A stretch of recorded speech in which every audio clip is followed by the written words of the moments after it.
of the science.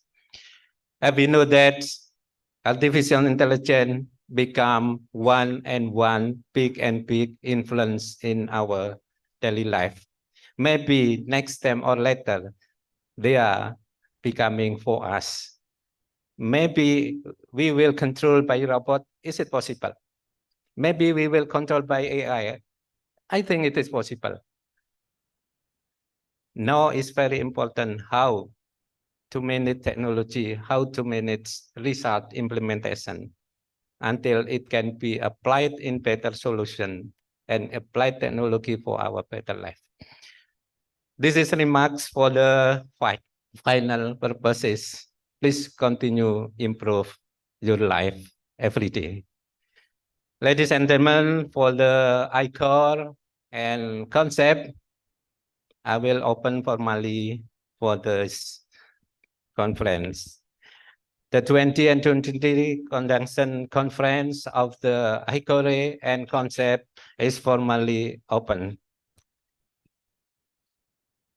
Thank you very much. Wassalamualaikum warahmatullahi wabarakatuh.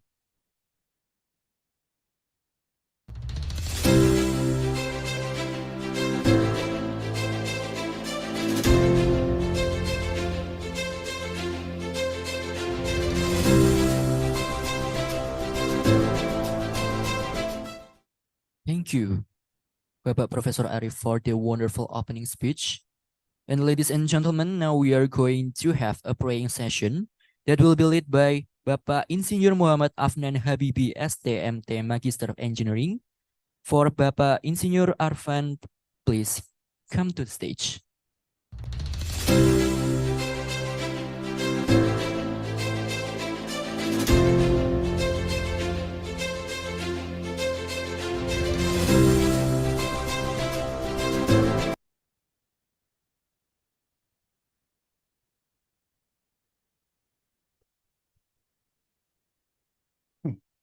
Assalamualaikum warahmatullahi wabarakatuh.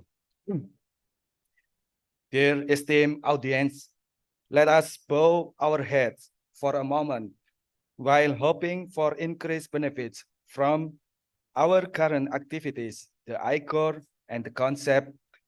Let me guide the prayer in an Islamic way. For non-Muslim attendees, they are allowed to pray according to their respective beliefs. A'udzu billahi minasyaitonir rajim. Bismillahirrahmanirrahim.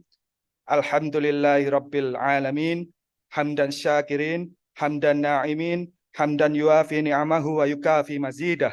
Ya Rabbana lakal hamdu kama yanbaghi li jalali wajhikal karim wa adhimi sultanik. Allahumma salli ala sayyidina Muhammad salatan tunjina biha min jami'il ahwali wal ahfad wa taqdilana biha jami'al hajat wa tutahhiruna biha min jami'is sayyiat wa tarfa'una biha indaka a'lad darajat wa tuballighuna biha aqsal ghayat min jami'il khairati fil hayati wa ba'dal mamat. Oh Allah, the most merciful God, we are grateful that we have been given the opportunity to attend this activity in a healthy physical condition, so that we can meet with scholars throughout the world to develop science and apply the technology for human welfare. Oh Allah, Almighty God, in fact, we do not have energy and ability to educate everyone on this earth. So give us the strength to be able to provide enlightenment to the people around us so that they can proclaim good and prevent evil.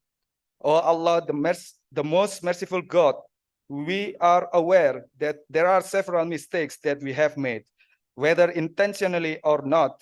So protect us, give us help for the dangers that threaten humanity and we are currently experiencing. Show us the truth and strengthen our hearts so that we will always strive to eradicate poverty and as well as increase the glory of all human beings within the force of light and peace. Allahumma inna nas'aluka salamatan fid din wa afiyatan fil jasad wa ziyadatan fil ilmi wa barakatan fil rizki wa taubatan qabla al maut wa rahmatan indal maut wa maghfiratan ba'dal maut. Allahumma hawin alaina fi sakaratil maut wan najata minan nari wal afwa indal hisab. Rabbana atina fid dunya hasanah wa fil akhirati hasanah wa qina adzaban nar. Wa sallallahu ala sayyidina Muhammad wa ala alihi wa sahbihi wasallim. Walhamdulillahi rabbil alamin. Wassalamualaikum warahmatullahi wabarakatuh.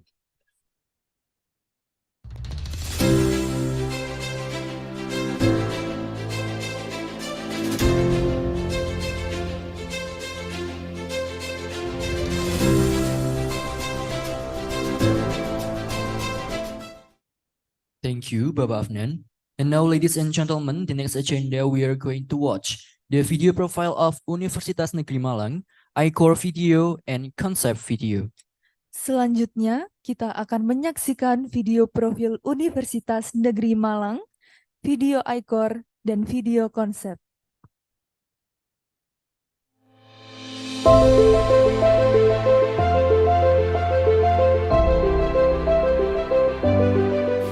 Universitas Negeri Malang, sebuah lembaga pendidikan tinggi yang berdiri kokoh di tengah-tengah keindahan alam Kota Malang, Jawa Timur.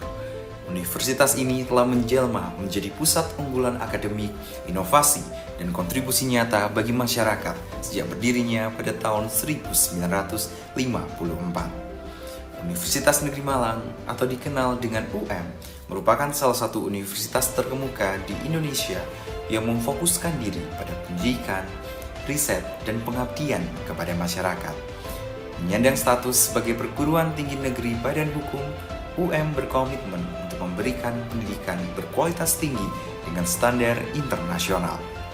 Universitas Negeri Malang telah menjadi salah satu tonggak utama dalam perkembangan pendidikan di Indonesia.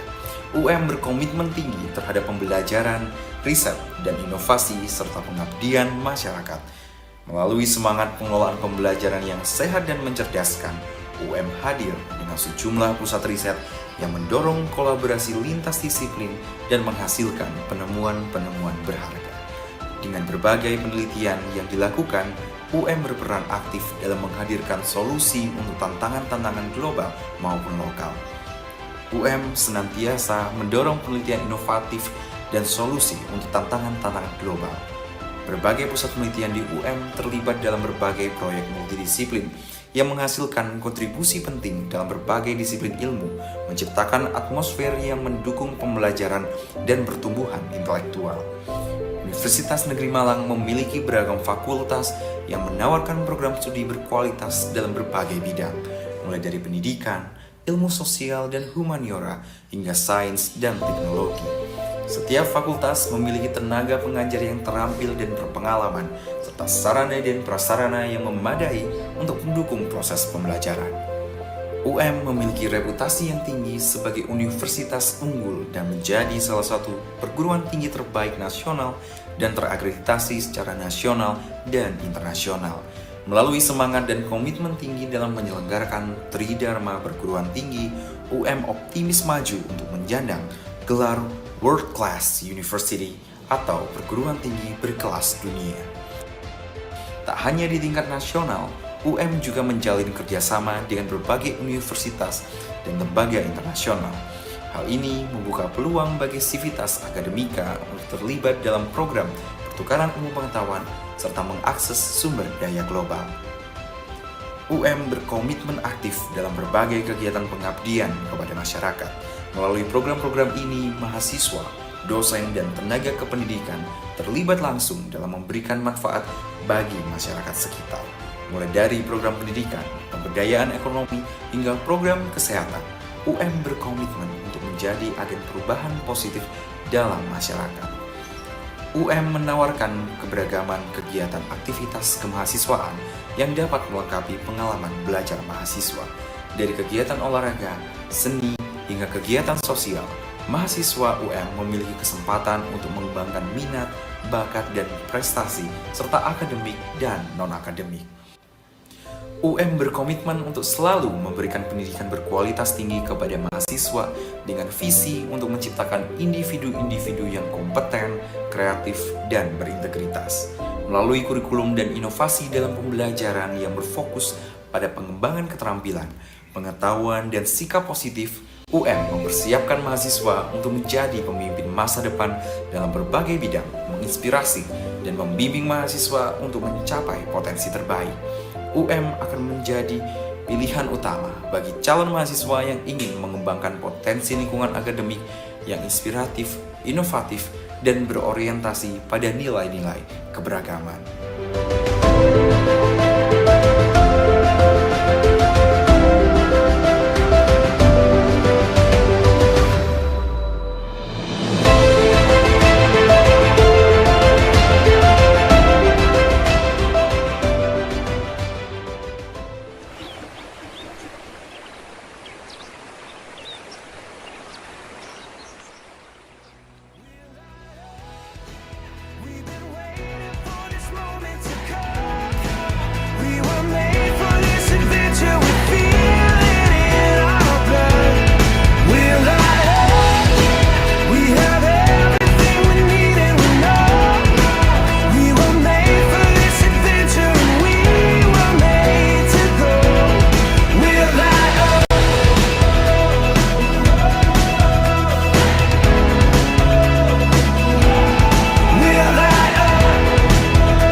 Ladies and gentlemen, for your information, this conference brings together academia, researchers, business entrepreneurs, practitioners, and policymakers who are responsible for delivering sustainable and eco-friendly solutions through leveraging advanced information, engineering, and technology for competitive advantage and cost savings in modern industrial sector as well as public and business sectors.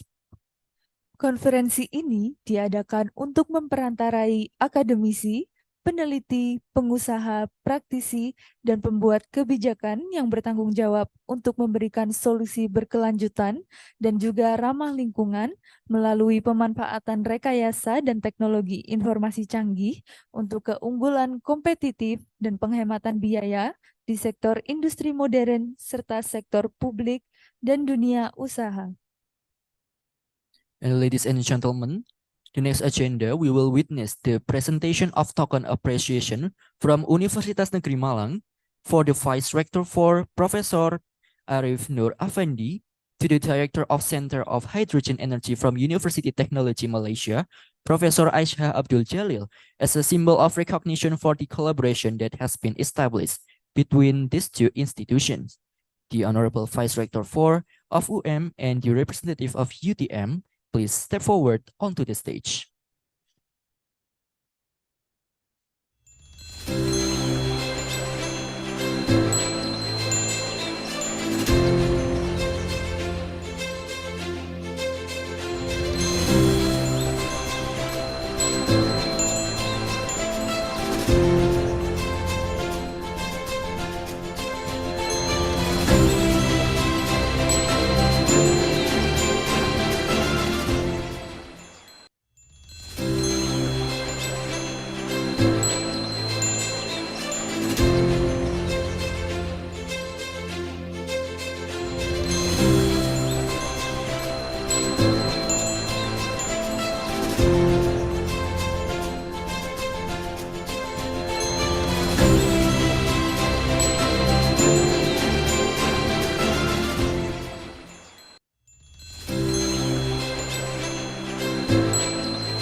For the Vice Rector for Universitas Negeri Malang, Professor Arif Nur Afandi, the Director of Center of Hydrogen Energy from University Technology of Malaysia, Professor Aisha Abdul Jalil, please stay on the stage. And we will invite all the presenters, participants, and crew to take a photo session.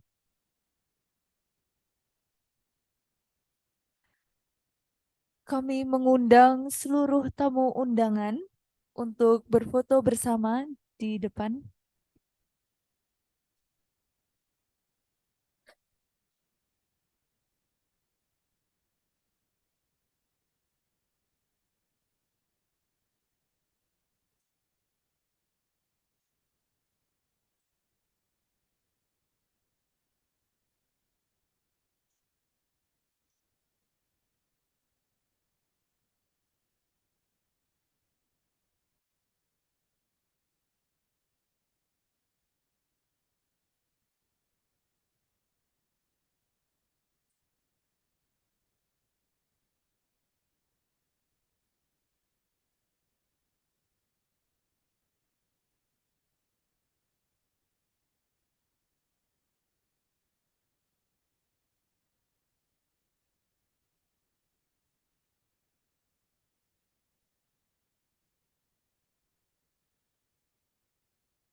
money that comes has definitely changed and improved.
Tahta indah terukir prasasti,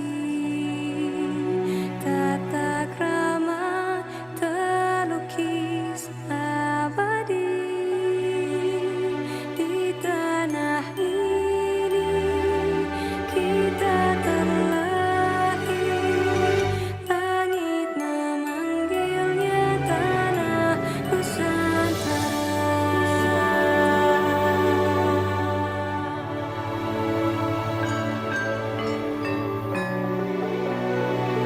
Langit memanggilnya tanah Nusantara.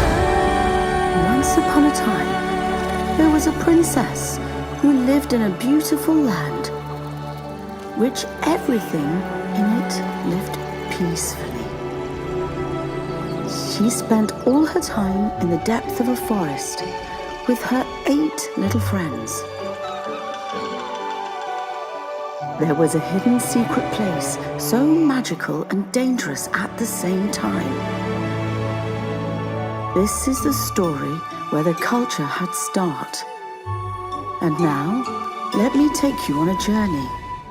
So welcome to Wonderland, Indonesia, the sacred Nusantara.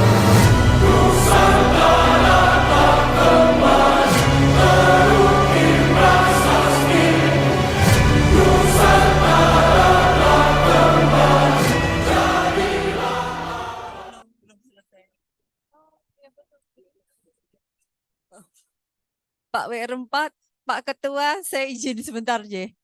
Partisipan yang di sayap kanan merapat pindah ke sana dulu. Ke center ya. Cari space kosong. Pindah. Bukan. Cari space kosong. Bapak-bapak yang di sayap kiri mendekat.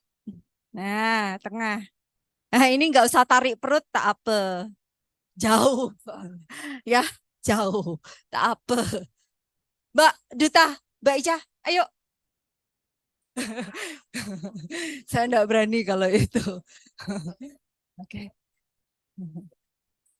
Udah, Bagas? Oke ya.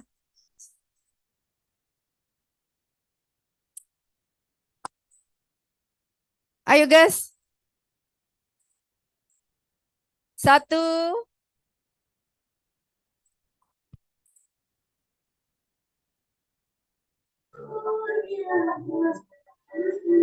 Gaya bebas? Yuk, gaya bebas.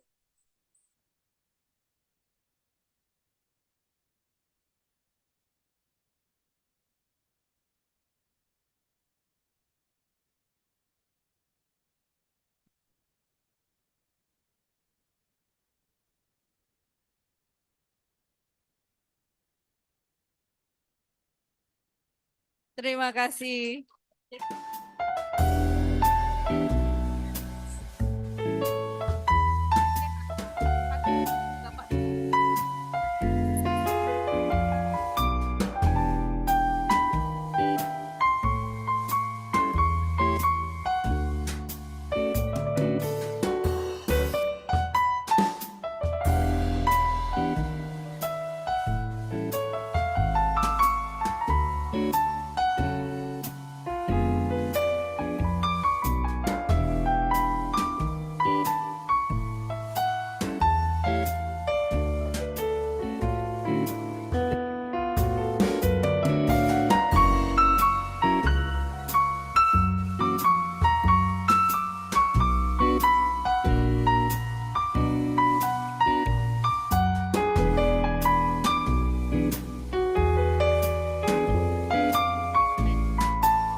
Thank you. And with that, we officially close the opening ceremony. We're looking forward to you all, seeing all of you throughout the conference, and we hope you have a wonderful time and productive time. Dengan demikian, acara pembukaan secara resmi kami tutup. Kami berharap pengalaman hadirin sekalian di sini menjadi pengalaman yang menyenangkan, inspiratif, dan produktif. For the next agenda, will be led by the moderator for keynote speaker for Ibu Associate Dr. Nufateha Wahini Cejuso and Bapak Profesor Dr. Hasan Ismail. Untuk agenda selanjutnya akan dipandu oleh moderator keynote speaker pertama, yaitu Ibu Dr. Nurfateha Wahyuni Cejuso, dan moderator keynote speaker kedua dan ketiga, yaitu Bapak Profesor Dr. Hasan Ismail. Thank you so much for your attendance and Wassalamualaikum warahmatullahi wabarakatuh.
Yeah, Assalamualaikum and good morning. Ohayo gozaimasu, Yuki Sensei. Nagao Yuki Sensei. Yes, good morning.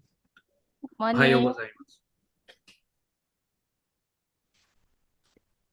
Okay, so it is my honor to introduce our esteemed keynote speaker, Prof. Dr. Yuki Nagao from Japan Advanced Institute of Science and Technology, JAIS. Okay, so Prof. Yuki Nagao is actually one of my best collaborator who very active in the energy field.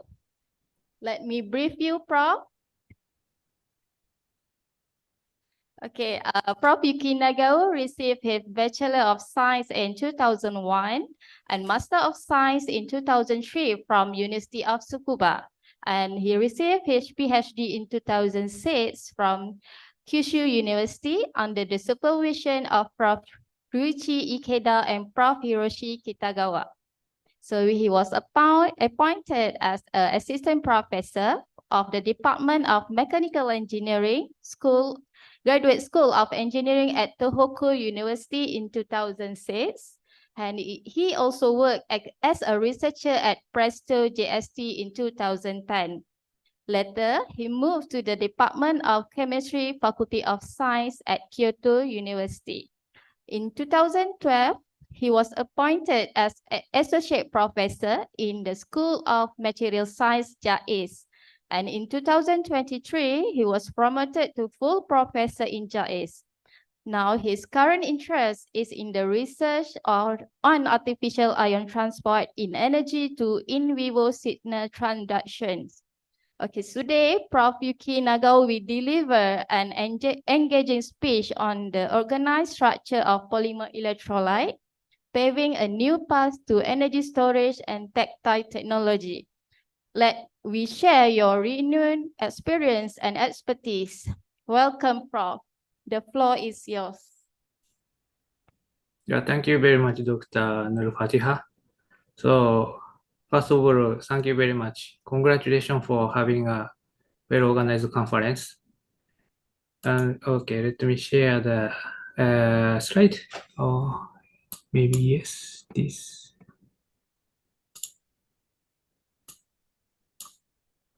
Can you see my slides? Yes, Prof. Okay, thank you. Okay, so, what is the pointer? Yeah, I'm Yuki Nagao from JICE. Thank you very much for your kind introduction.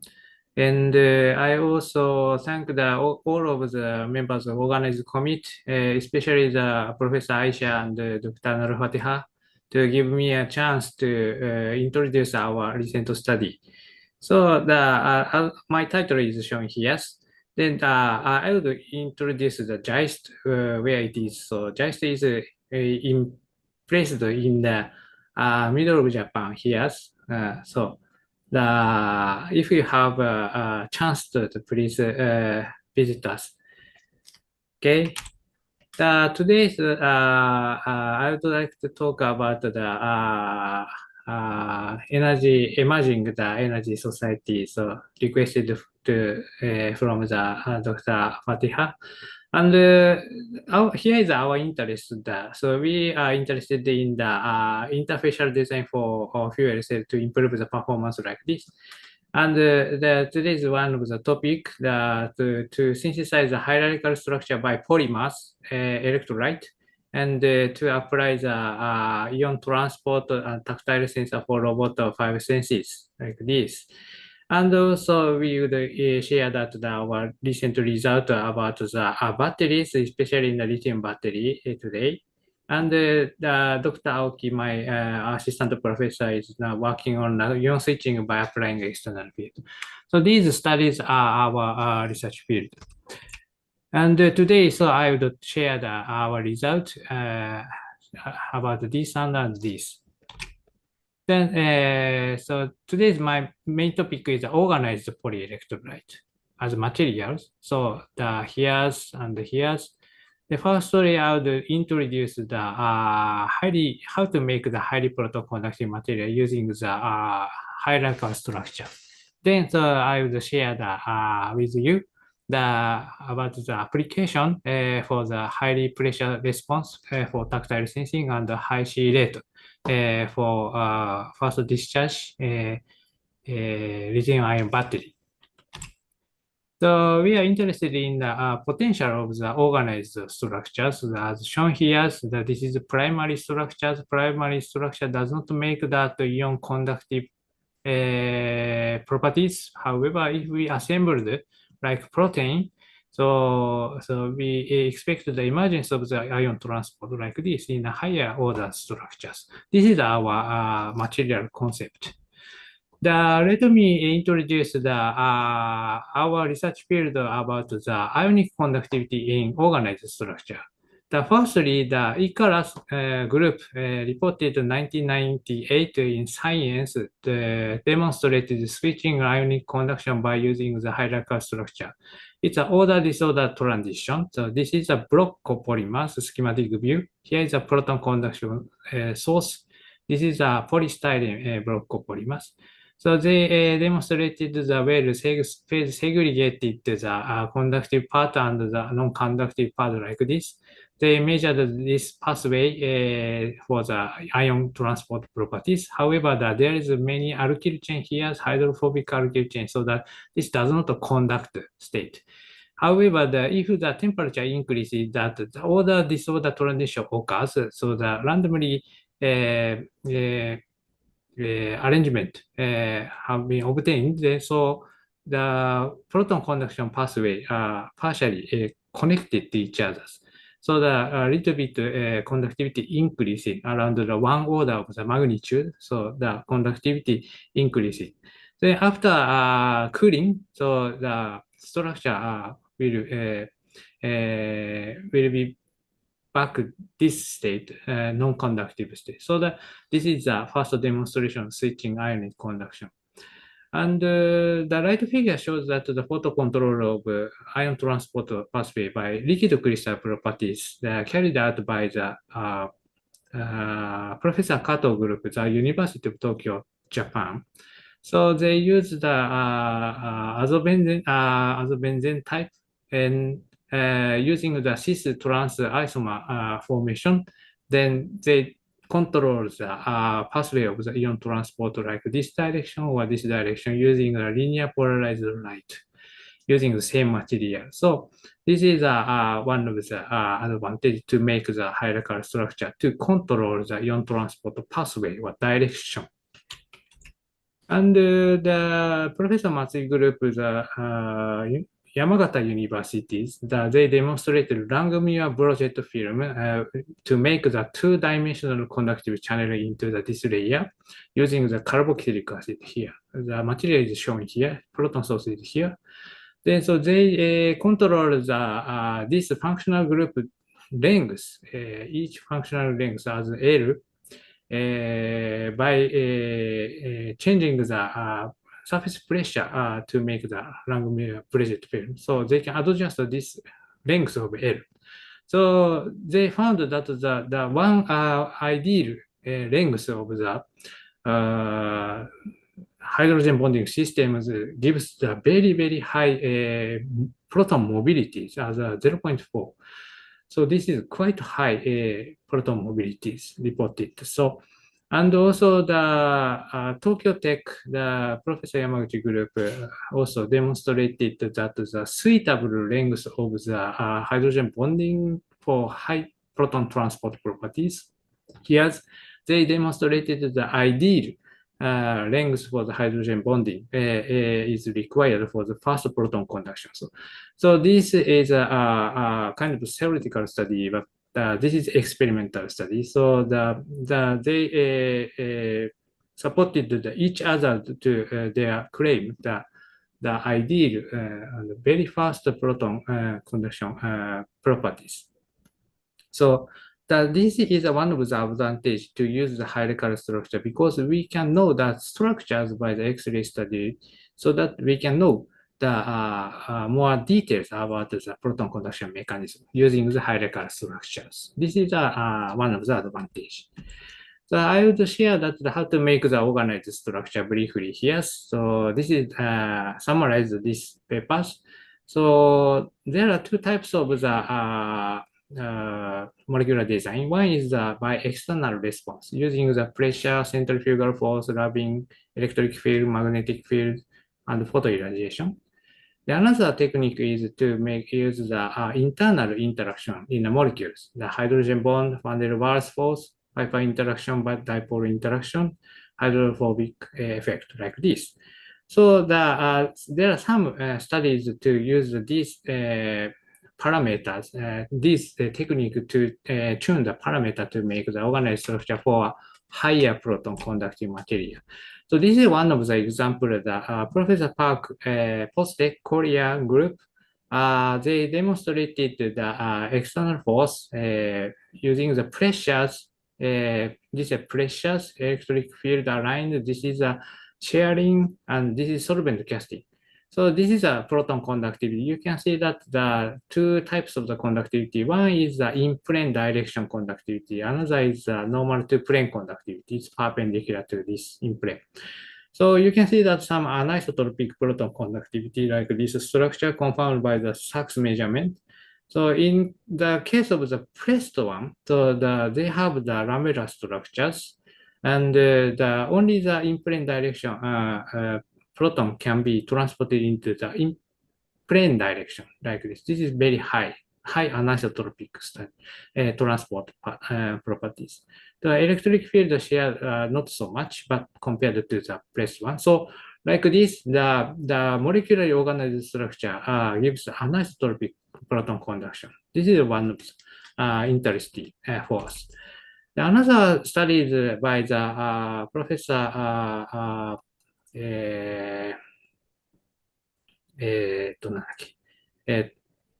川上 group in the Tokyo Metropolitan University, they demonstrated the electrospinning nanofibers to use this type of the sulfonated polyimide, so to make the like this fibers. The scale by is 500 nanometer.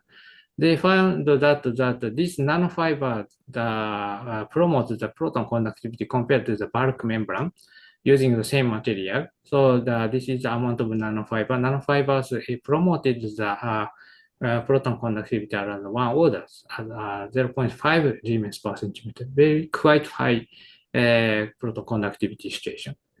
So this is also organized structures. And another type of the organized structures carried out by the Professor Michael Guibar's group in China. And they use the external force magnetic field to make the one-dimensional oriented organized material using the paramagnetic source here.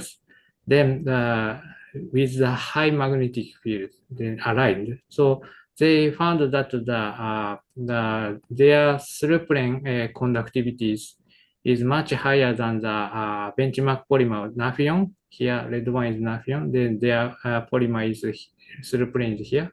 And this perpendicular direction, the in plane direction is not so high. So this is a very high proton conductive properties, organized structure, by organized structure. This organized structure enhances the proton conductivity. This is one of the examples. So like this. Then today I'd like to share our result using the liquid crystalline property, especially the lyotropic liquid crystal property. This is a concentration dependent. Here is the schematic with the phase diagram. This is concentration and temperatures dependence. So in the liquid crystalline properties, we can tune the phase segregation by different intermolecular interaction. There are many reports are already available except the proton conductive material like micelle bilayer membrane polymer blend and Brocco polymers. However, there is not reported about the high proton conductive material using the lyotropic liquid crystal properties. We found that the water uptake is a key parameter for high proton conductivity in a fuel cell. So that we use that as a concentration of water. So then water content probably expect the enhancing the organized structures and proton transport property. This is our strategy. Then here is how to make the lyotropic liquid crystal polymers. So Wegener's group already reported how to make the lyotropic liquid crystal polymers. So here is the schematic of the rigid chain polymers here. Then if we put this rigid chain polymer into the solvent, because of the excluded volume effect, we can make the molecular ordered structure like this, one direction. So this is exhibiting lyotropic liquid crystal phase. So if we check that literature about the proton conductive materials, so the earlier study shows the Picken group reported that these polymers into the DMSO solution. So this is a birefringence in the polarized optical micro graph. So this birefringence showed suggests that the liquid crystalline state. So that they observe the liquid crystal state in a solution state. Also, the Professor Rikukawa group, Sophia University in Japan, they also demonstrated this type of polymers as a liquid crystalline state in a solution phase. Then we tried to investigate that sulfonated polyimide. This is a polyimide imide group, rigid main chain, and with a flexible side chain as a proton source and high polarity to for the high solubilities. So this has these three features. rigid maintain high solubility proton source from sulfonic acid group at the side chain. So this was reported by the Professor Okamoto, Yamaguchi University earlier. But we revisited this polymer, whether this polymer shows that the organized structure or not, because there is no report about the organized structures. Then we tried to synthesize this and put it into the solution. Then so we found that the birefringence in the polarized optical microscope, according to the previous study. And also we tried to dry this solution to the making the casted film. So like this. This is a solid phase of the film. So surprisingly, this solid film also showing the birefringence in a polarized optical micrograph. So this means that even in the solid film shows that the liquid crystalline properties. So we tried to check this one by using the X-ray study to confirm the organized structures.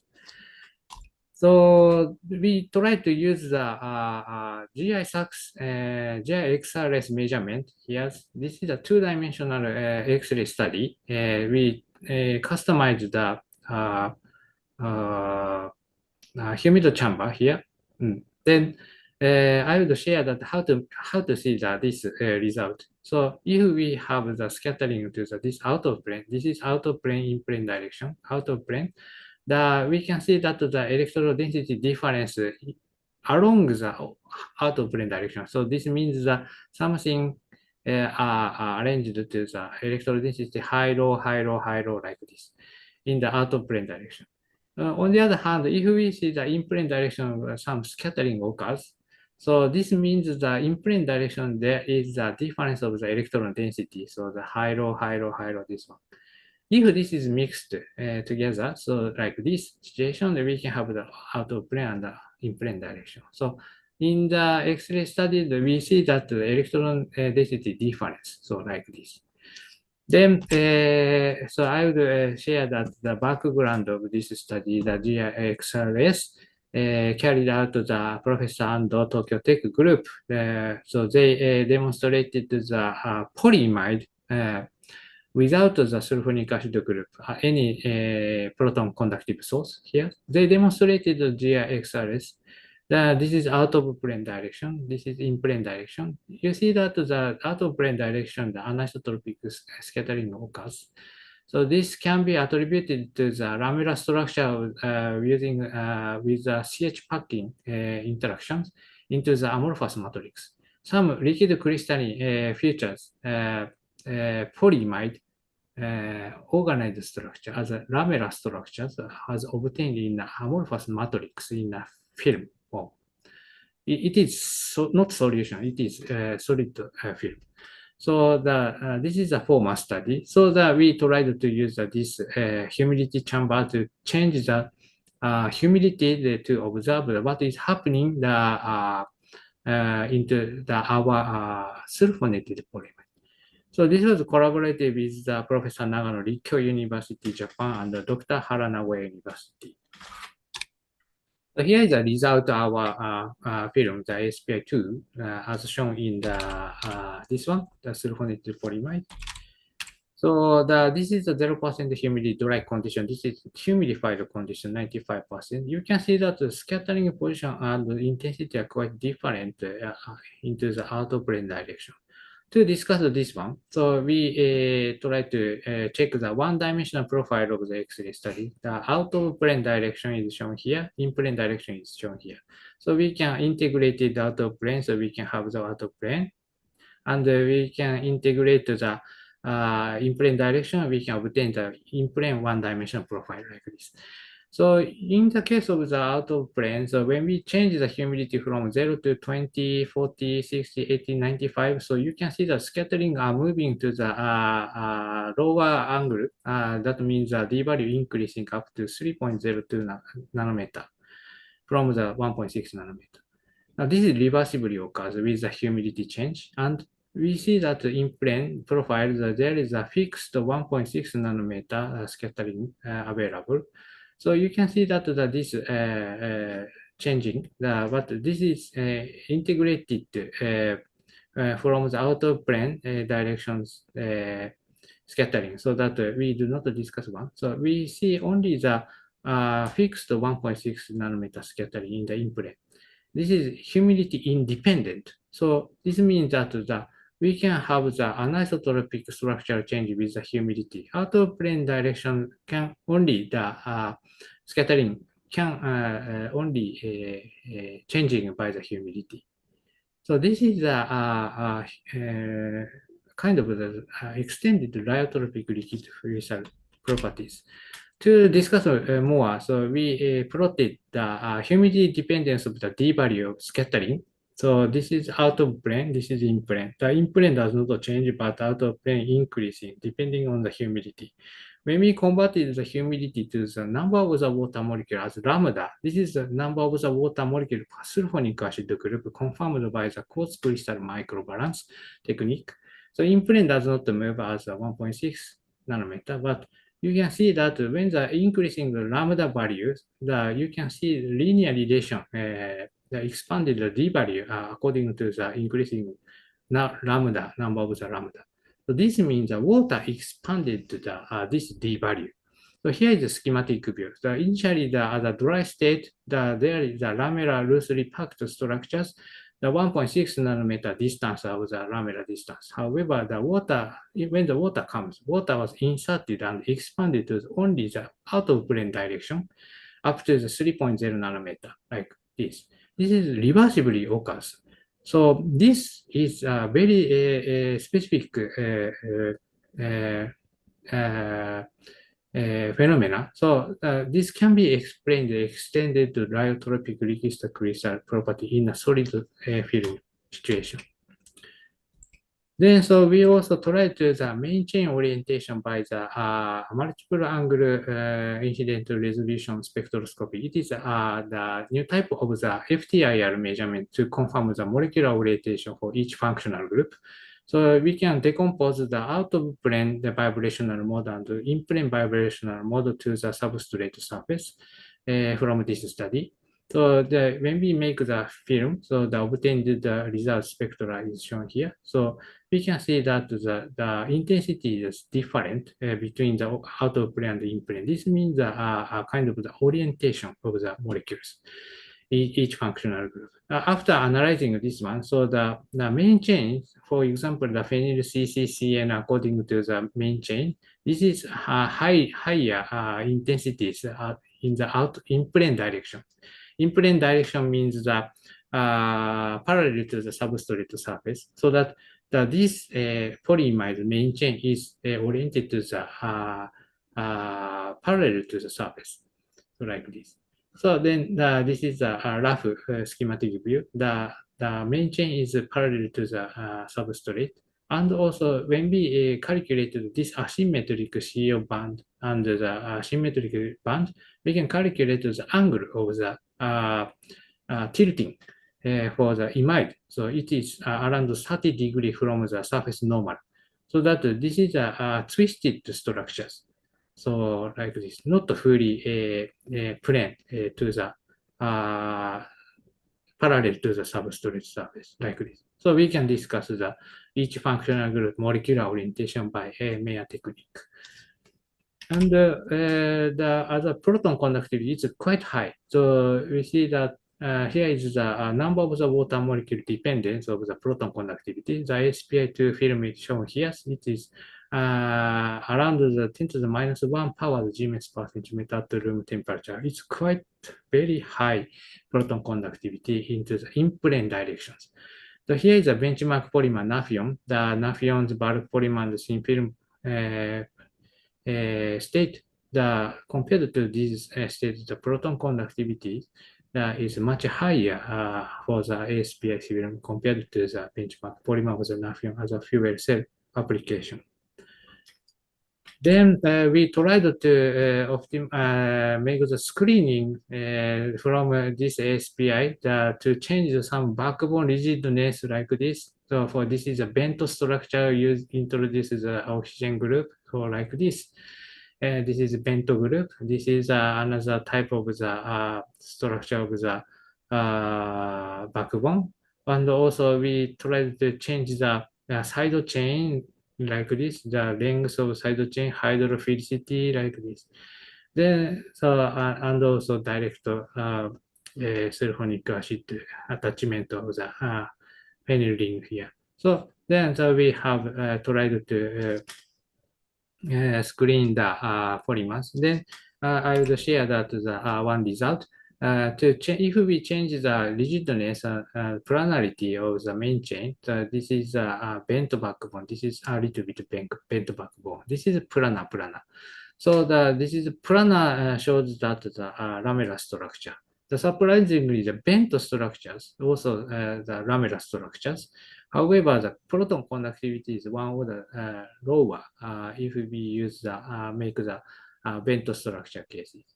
So lamellar structures enhance the proton conductivity, but the planarity and rigidness is also important to obtain the higher proton conductivity state in a hydrated state.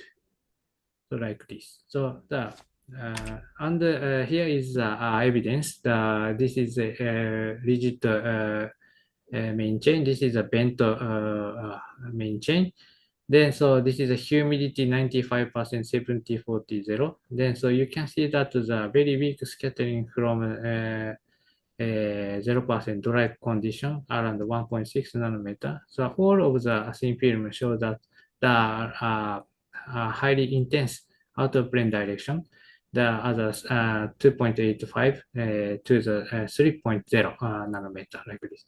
So this means that all polymer shows the lamellar structures. So this is the structure change anisotropic. So relatively anisotropic. So, but the bent structure shows the one order lower proton conductivity as 10 to the minus 2 powered Gms per centimeter, like this. So here is more details. The in plane, the one-dimensional profile is pair 1, 2 rigid polymers. This is the bent polymers. You see that the difference, the one scattering here is 1.6 nanometer. It's independent of the humidity. However, we don't see that this in the case of the bent polymer. This is the difference between the planar main chain and the bent main chain. The planar main chain is a symmetric phase we can attribute due to this 1.6 nanometers. It is correspond to the unit length chain here. It is periodic into the in plane direction. However, the ASPS 3 and 4, it has a lamellar structure. However, in the in plane direction, there is no periodicity. So because no scattering around this one, so that it is random reoriented into the main chain parallel to the substrate. So we can discuss the more detail about the structure information to the proton conductivity. So if we have the organized structure, this is one of the advantage of the organized structure. Then this is short summary. Sulfonated polyimide shows organized lamellar structure with high proton conductivity of 10 to the minus 1 powered Gms per centimeter. Then I will share that the application, the two applications. One is the highly pressure response for tactile sensing.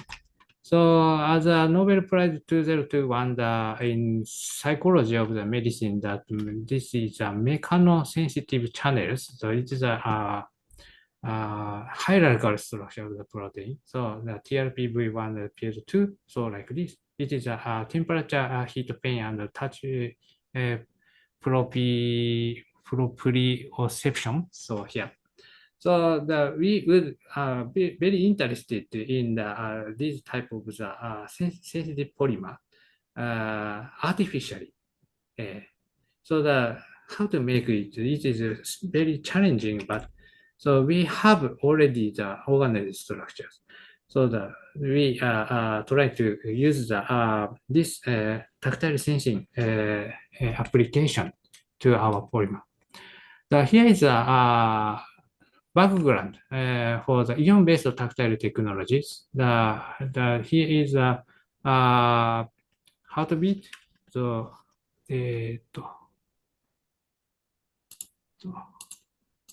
maybe this is transparent extended the loudspeaker application by the white size group here. This is a tactile sensing the transparent ionic polymer gel. So using this impedance spectroscopy analysis, and also recently that the bimodal sensing the temperature and strain at the same time observation using the same polymers. So the characteristics of ion conductive polymers, sorry, これか。あれ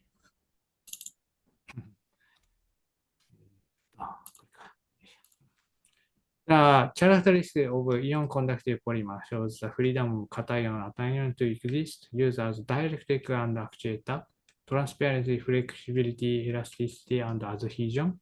The multi-sensing using the ion dynamics. So these advantages are available. So, and we also have another advantage as organized structure, like a protein. So it's a simple idea. If we have a lamellar structure, it's a millfield structures. So if we apply the force from the above this direction, so maybe this lamellar distance will be changed and conductivity will also change. So we try to use some tools to pressurizing equipment by Yao and Pen. And we put it into the chamber to keep the temperature and humidity connected with the impedance spectroscopy. Then this is the result. In the 40% low humidity condition at room temperature, this is off-on, the application of the pressure, off-on, it is not reversible. So if we apply the pressure and released the pressure, but the resistance does not change, obtained from the impedance. But in the high humidity case, it is reversible. So off, on, off, on, off, roughly estimated 2 times changes in resistance. This is on-off ratio as a humidity dependence. The 40% is low, but 80%, 95% is relatively higher. So this higher humidity case, we can expect the higher water content. It is related to the extended lyotropic liquid crystal properties. So this is a kind of the healing effect. And because of the lyotropic liquid crystal properties, if some part are damaged, but in the high humidified condition, it is reversibly making the original organized structure by the lyotropic liquid crystal properties. So this is we demonstrated that the on-off pressure response using this organized structure for proton conductive transport properties. Here is pressure dependence. We normalize this resistance change as according to this conventional equation. Then we found that the sensitivity of the response is 21 megapascal inverse. This is quite high in this range 0.1, 0.2 megapascal. So here is the table. This is our result 21. The other studies based on the capacitance changes is not so high. So this means that if we do not use the FET field effect transistor, we do not use the field effect transistor technique, the original material shows a very, very high sensitivities using our hierarchical organized polymers. So this is our recent achievement to apply the tactile sensing property using the organized structure. The another topic is the high C rate for lithium-ion batteries. So we replaced the proton form to the lithium form for the ion exchange through the ion exchange process. The Ikuta tried to my student making this lithium form of the sulfonated polyimide. So this was also shows the lamellar structure in a hydrated state. So as shown in here, the GI sacs out of plane profile and in plane profile, still 1.6 symmetric phase. And this shows that the lamellar structure changes a little bit different T value compared to the proton. It's more narrower from 1.2 to 2.4 nanometers change. Then, so we try to check the lithium conductivities. The lithium conductivity is quite low compared to the proton conductivity. And the dry condition is very important for the lithium battery. So we try to check the dry condition conductivity. Unfortunately, it is not good. So that it's a 10 to the minus 12 power. It's very, very quite low ionic conductivity. However, if we add the electrolyte for the application of the lithium battery, so we found that the conductivity was quite increasing like this. So that so we tried to use these polymers to the cathode material, active material. It's a NCM 523 cathode. We collaborated with the Professor Zetsu, Shinshu University. So he tried to coat the active material for our material, like this ASP12, like this. So then it's a rigid backbone, planar rigid backbone. So then, this is how to make the coin cell for lithium battery. Here is the result. The black one is the bare NCM, and so the blue and red one is the coated result. The result seems almost the same, or the relatively high capacities, but surprisingly, thing is not this. Here is interesting for our interest. The charge discharge C rate. The ASPI1 shows this one. This is the cycle number. This is changing the C rate. This is the first discharge state. Then this is the capacity. You can see that the discharge without coating the black one, with the red one shows the bare NCM. Then the black one is the coated NCM. So you see that the 5C regions, it's quite improved the capacity. It's fast discharge occurs with the high capacity state with coating the ASPI1 lithium. ASPI2 shows this improvement occurs. So this means that the ASPI lithium shows that some improvement in C rate capacity. So now we are trying to investigate the reason why this improvement in C rate capability enhanced. So let me summarize my talk. The first, the sulfonidated polymer shows organized lamellar structure with high proton conductivity of 10 to the minus 1 power Siemens per centimeter. Then organized polyelectrolyte with pressure sensitivity more than 10 times that of existing materials. And we demonstrated high C rate performance for cathode in lithium-ion battery.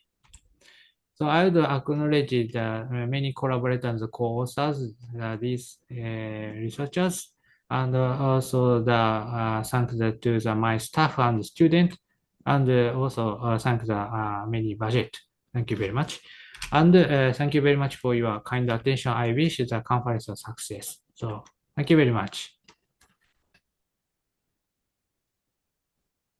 Thank you very much, Nagao Sensei, for very interesting sharing with us today. So I would like to open the session for question from the audience, either in the physical audience or the virtual participants. Please welcome.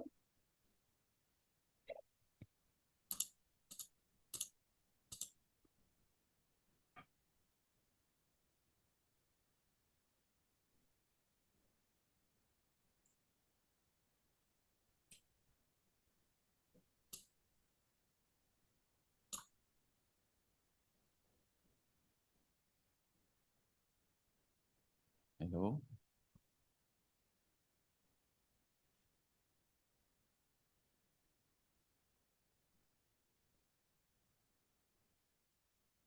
Hello. Good day, Nagao Sensei. It's me, Hakim, Abdul Hakim. Can Oh, you hear me? Hakim? Yeah, it's me. Oh, hi. Okay. Thank you, Nago Sensei, for your insightful presentation. It is clear that your research shows significant potential. It's very. So, I want to ask a few questions. I believe what you present is currently still ongoing research, right?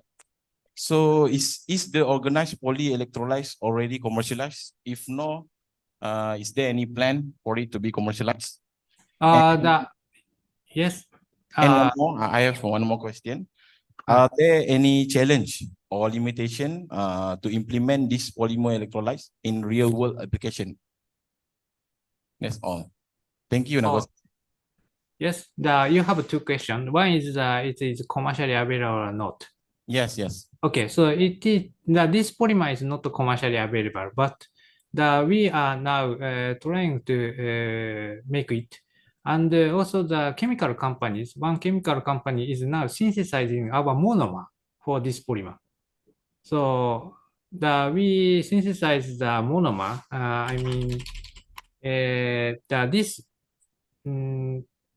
We can make the two monomers for this polymers. One is the anhydride part, and this is a anhydride acid part, and this is a diamine part. Then this this is not commercially available. So this is commercially available. So I asked the chemical company to make it, but price is very high, unfortunately now. But now they can sell this monomer now. So, but not yet the polymer itself. So they have a plan, but not yet. Then, and for the application for this one, to your second question, probably is any problem or something to apply this one. Is it right? The limitation or challenge that you can face if you want to implement this in real world application. There is no limit. So I'm not sure that the meaning of the limitation, but so we can provide the now we are trying to synthesize this type of the polymer of the lithium form. Then so pass to my collaboration. Actually, this is a national project. So then which materials are much more suitable for this capacity or discharge properties like this. This is one of the example. So at this moment, no limitation. That's all. Thank you, Nago Sensei. Yeah, you are welcome. Thank you very much, Nago Sensei, for the answer. And it's really interesting that you can share with us your national project that very interesting, which is the material that can be used in the energy storage using the Li-ion batteries and also the tactile technology. Is there any question?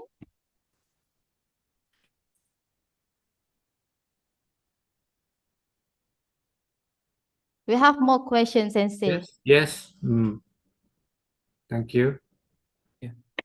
Konnichiwa, Nagao Sensei. I'm Gakuse from Kyushu Institute of Technology. Oh. Yeah. It's very interesting the research about the material science. I have a question about what the consideration are needed in determine to good organized structure, and what the important thing when we want to implement it. For the example, in the lithium battery. Thank you very much. Oh, now our challenge is to make the vertical channel to the this active material.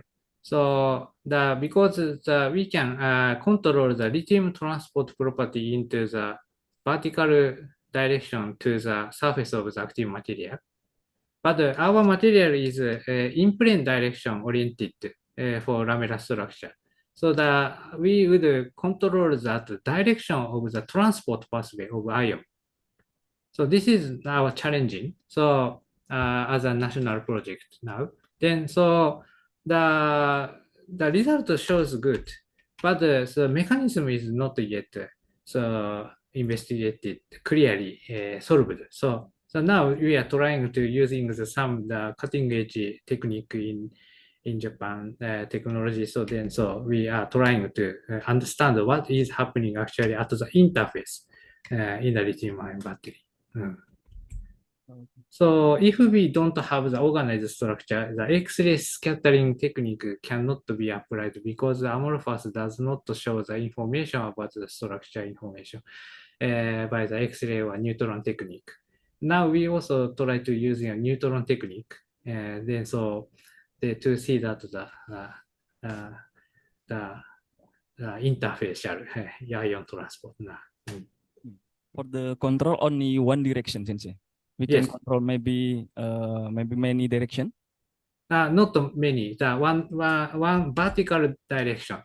So the lithium ion is around here. Then so if lithium ion goes through this coated our film, that we would make the transport pathway into this vertical direction to the surface of the active material, right? Oh yeah, yeah. Okay, thank you very much, Sensei. Okay, thank you very much. I guess that we don't have enough time, Sensei, but your sharing is really interesting. And if anyone would like to ask the question after this or want to have the collaboration with Sensei, I guess you can directly ask the committee to give you the connection between Sensei and you. And with that, I would like to sincerely thank you, Sensei, for your time and supporting our conference of concept and ICOR this year. Thank you very much. Arigato gozaimasu, Sensei. Thank you very much.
Bismillahirrahmanirrahim.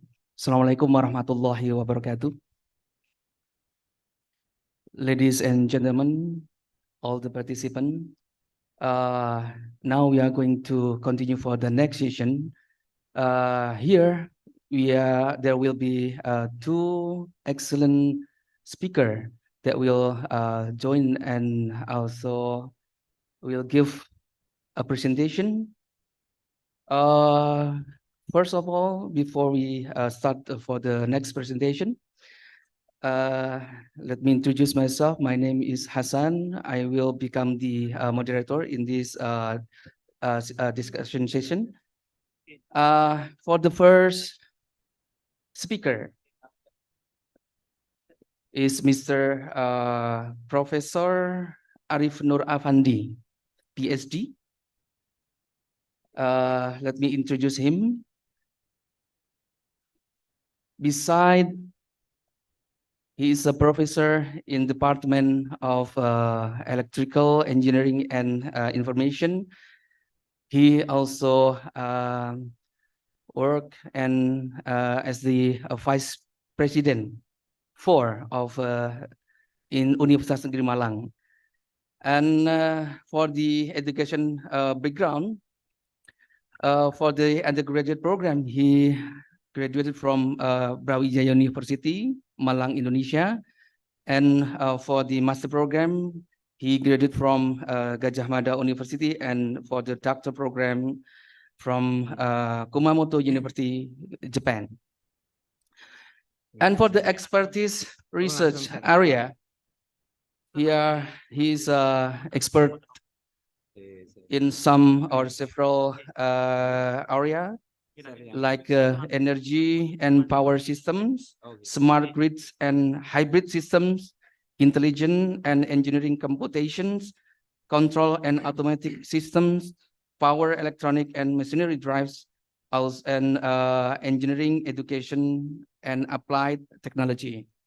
And for the innovative research, he made some innovation in algorithm. For example, in 2012, he made an harvest season artificial bee colony algorithm and our rate emission coefficient, the techniques in 2013, and dominant penalty factor approach in 2014, continue with the thunderstorm algorithm in 2016 and artificial salmon tracking algorithm in 2018. Okay, and before the second speaker will present his presentation, ladies and gentlemen, let we welcome to Professor Arif Nur Afandi to give his presentation.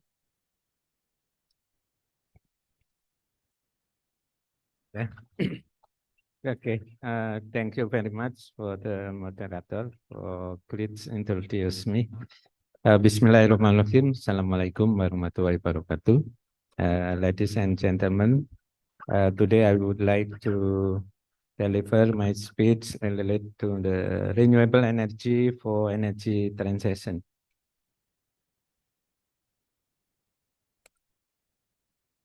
First of all, I would like to thanks for the concept and I call it to 2023 to invite me during this event. I would like for my research currency, especially related to the my research goal. This is my research goal coverage for power and energy system at the main core. And then we have to intersect with many research partners coverage for other university and institute. So we are doing some collaboration with another, even those from national and overseas collaboration. We also open for visiting researcher, also adjunct professor, and then we provide for the postgraduate also. This is main core for my laboratory. If you want to join and invite us, this is very great for you. Please welcome. Next one, I would like to start about my speech related to the SDGs for United Nations based on the 17 item that's become one of the target for development, especially related to the 7 targets and certain targets that correlate with affordability of energy and climate change. This is very important and now become one of the global issue. Next one is how to keep, especially save our planet. Several years ago, this statement is very common for us. Many organizations and institutes doing something that relate to the how to manage and how to keep and how to save our planet. But now we still concerned in energy as my expertise, especially how to include renewable energy on the transition energy, especially in reduction for the emission or coal base. This is very important. So according to the energy system, we should think about how energy can transfer and can reduce emission for the coal plant. This is global issues related to the climate change and energy effect. So based on the energy system, one of them is generating power. Because the generating power is supported by coal base, so this means burning system should be reduced the evaporate for the contaminant.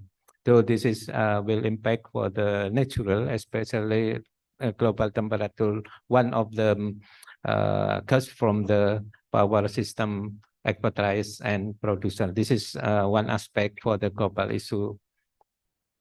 More than one is how to manage the crisis energy coverage for the fossil base, not only contaminant, but also provide for procurement of the energy. This is higher and higher during the 20 and 22, especially related to the coal and crude oil and gas. This is very important to know that in gradual, the energy become higher consumption. Even it's used for various for the production system, not only energy, but also support for industrial. Pardon, Professor. There's a notification from the audience that you haven't shared screen. Oh, share So screen. they cannot see your Okay. presentation. I will page. stop firstly. Yeah. Thank you very much. Okay. Share screen. This. Yeah, okay. Yeah, sorry for the presentation, especially this. Oh, slideshow. Slideshow? Yeah, Which one? Yes.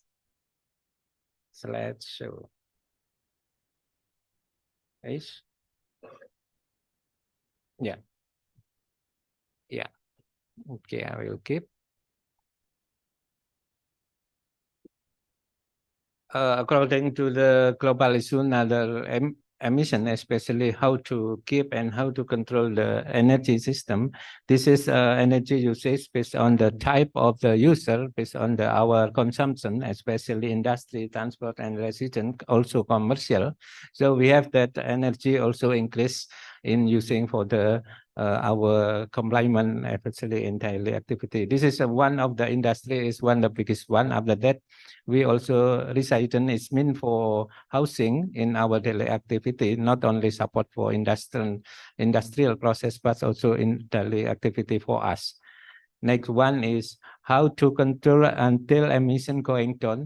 We have some global issue that at the final for the process should be reduced until remain for the zero emission. So we know this strategy to get net zero emission, not only from industry, but also energy system production. So this is the globally prediction or hopefully for the decreasing for the emission. So we have to until 20 and 2050 should be NZE attached for the many activity and sector for the decreasing of the emission. This is a global issue that how to control for the clean energy is mean not only based on emission, but also how to improve and how to include renewable energy become one of the factors during for the energy production. We have a clean energy growth result in many type, and then we have also the key couple for the separate to control the clean energy system. After that, we also make some energy transformation. This is very important because now the global issue that how to maintain and how to include the renewable energy become the main factor for energy producer. So renewable energy is very important.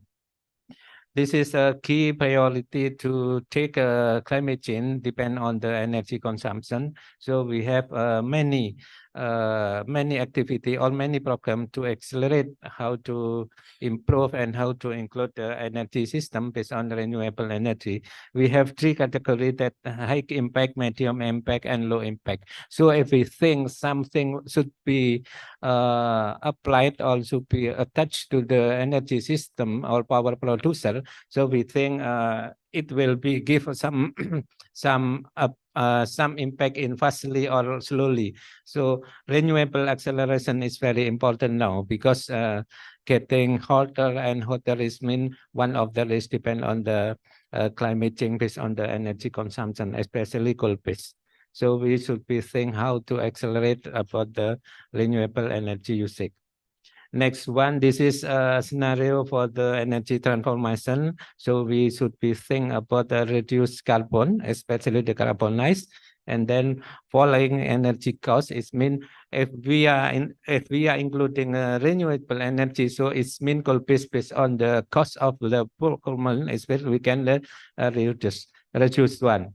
Next one is energy sector. So we should improve and attach new energy station, especially for the wind farm on the solar cell. We got another, especially also we can full energy access, improve energy security, and then another program that relate to the energy transition. Next one, this is a strategy during the clean energy should be improved and implement in our energy consumption. We can do with cross-cutting electricity, oil, and natural, and then we also transportation and industrial. Many strategies will be take for the control in our climate change, depend on the energy aspect consideration. This is how to make a stock for the energy called in energy security. We have many strategy, but one is mean we should be have some spend during the maximum scheduling for the power. So we have to make some security and additional energy before collapse for the loss of the energy stock. According to the Pertamina, means our government company, we have X pillar for the energy transition. Now is become bigger in Indonesia issue, especially for the green refine and bioenergy, geothermal, hydrogen gasification, and EV and renewable energy also, and decarbonize. This is several strategy based on the our company related to the energy that correlated with Ministry of the Energy and Mineral. As we know that renewable energy type is very much for the implementation, but if we want to apply for the energy as the natural resource, it means how readiness for the technology to implement and to catch about natural resources.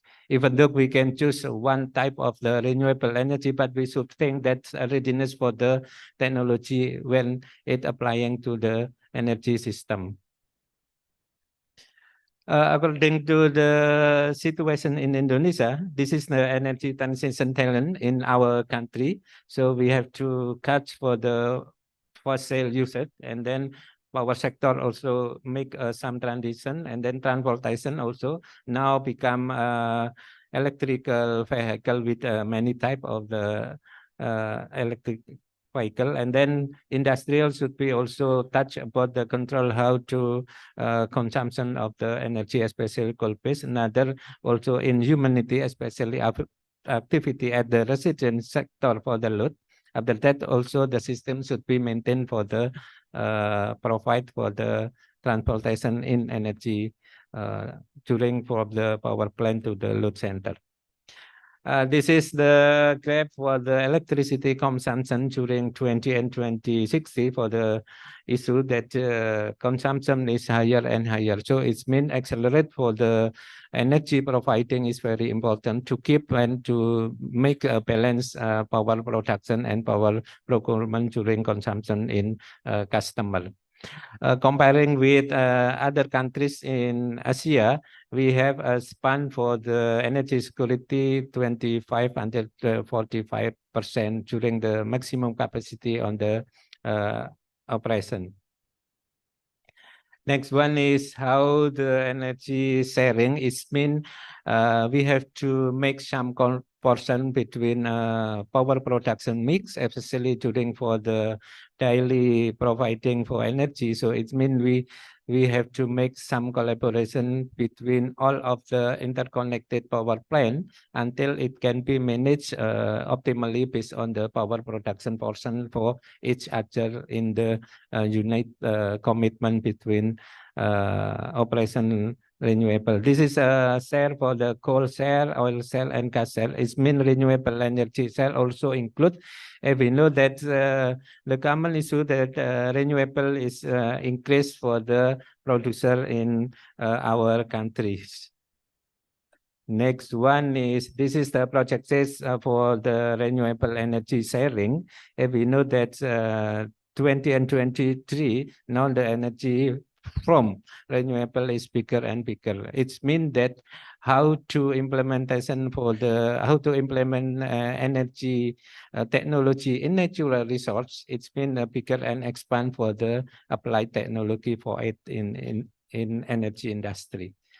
This is some graph for energy transition in power sector. We can show that comparing with renewable energy and other resource for the natural is very important, that biomass is very bigger growth for the energy stored. After that, hydro and geothermal, even solar and wind also become bigger and one.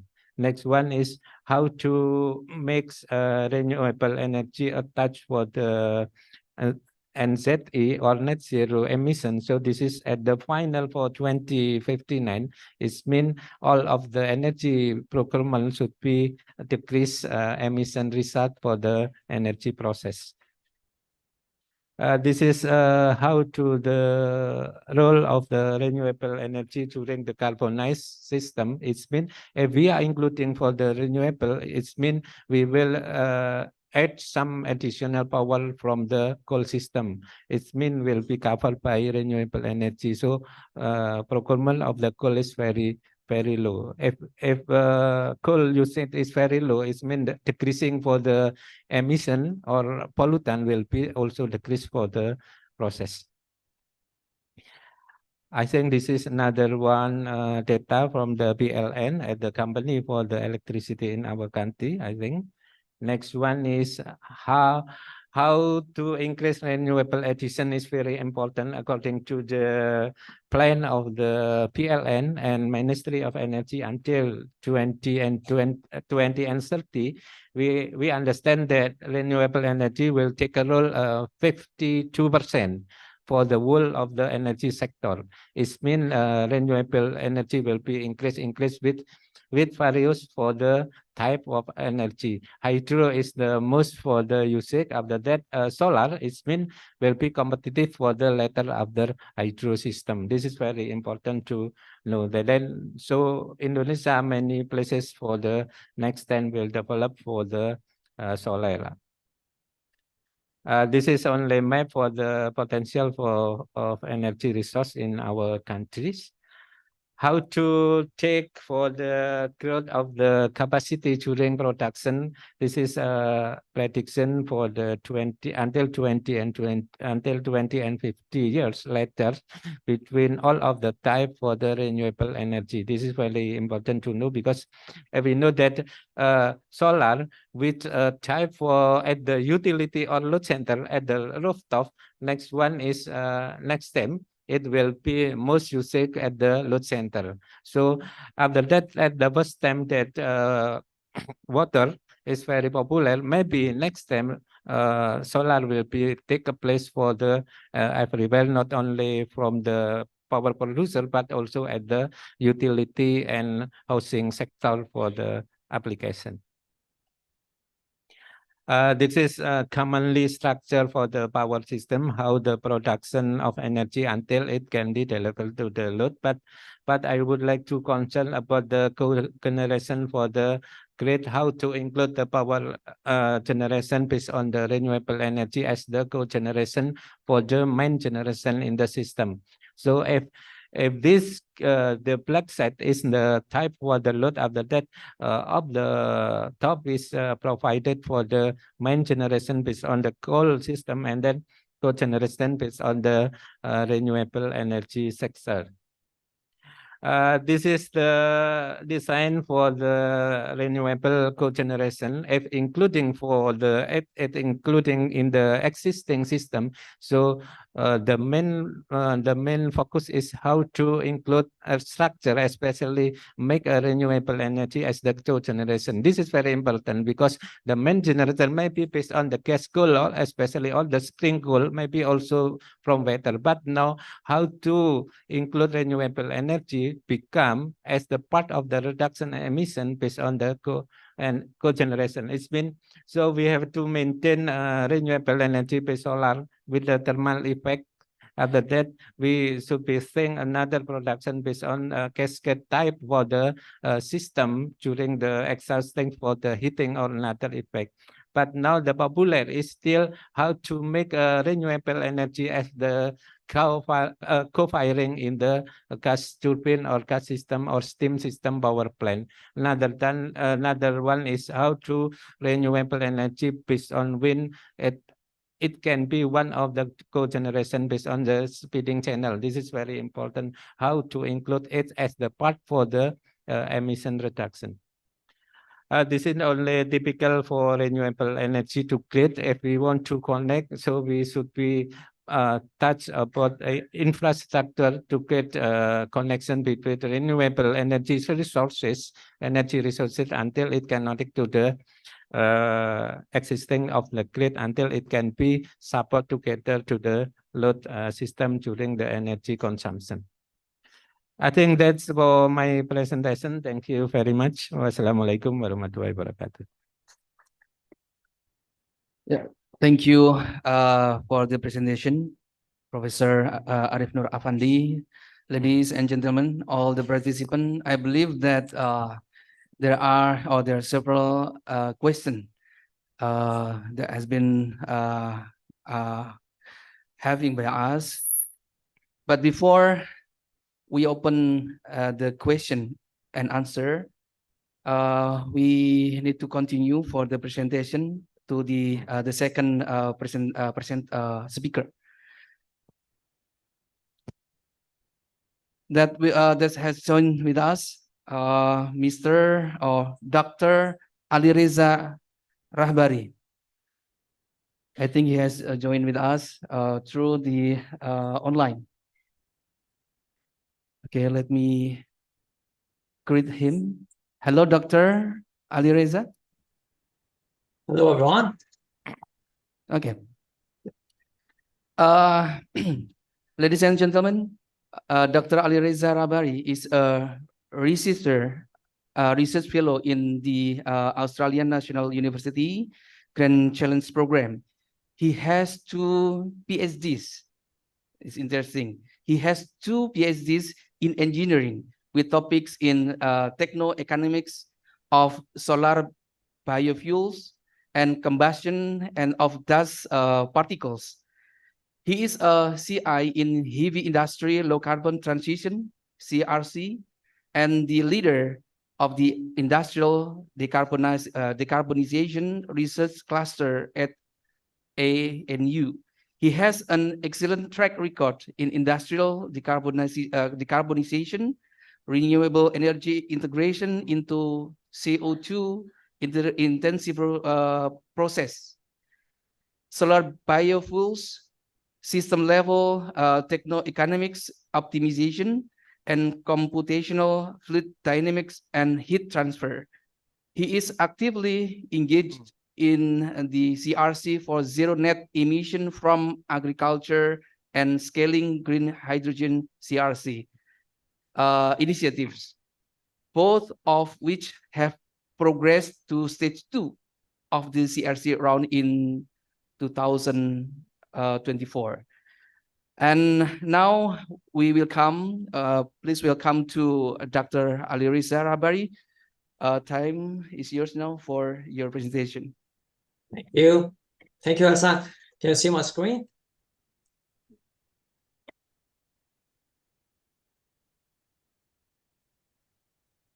Yes?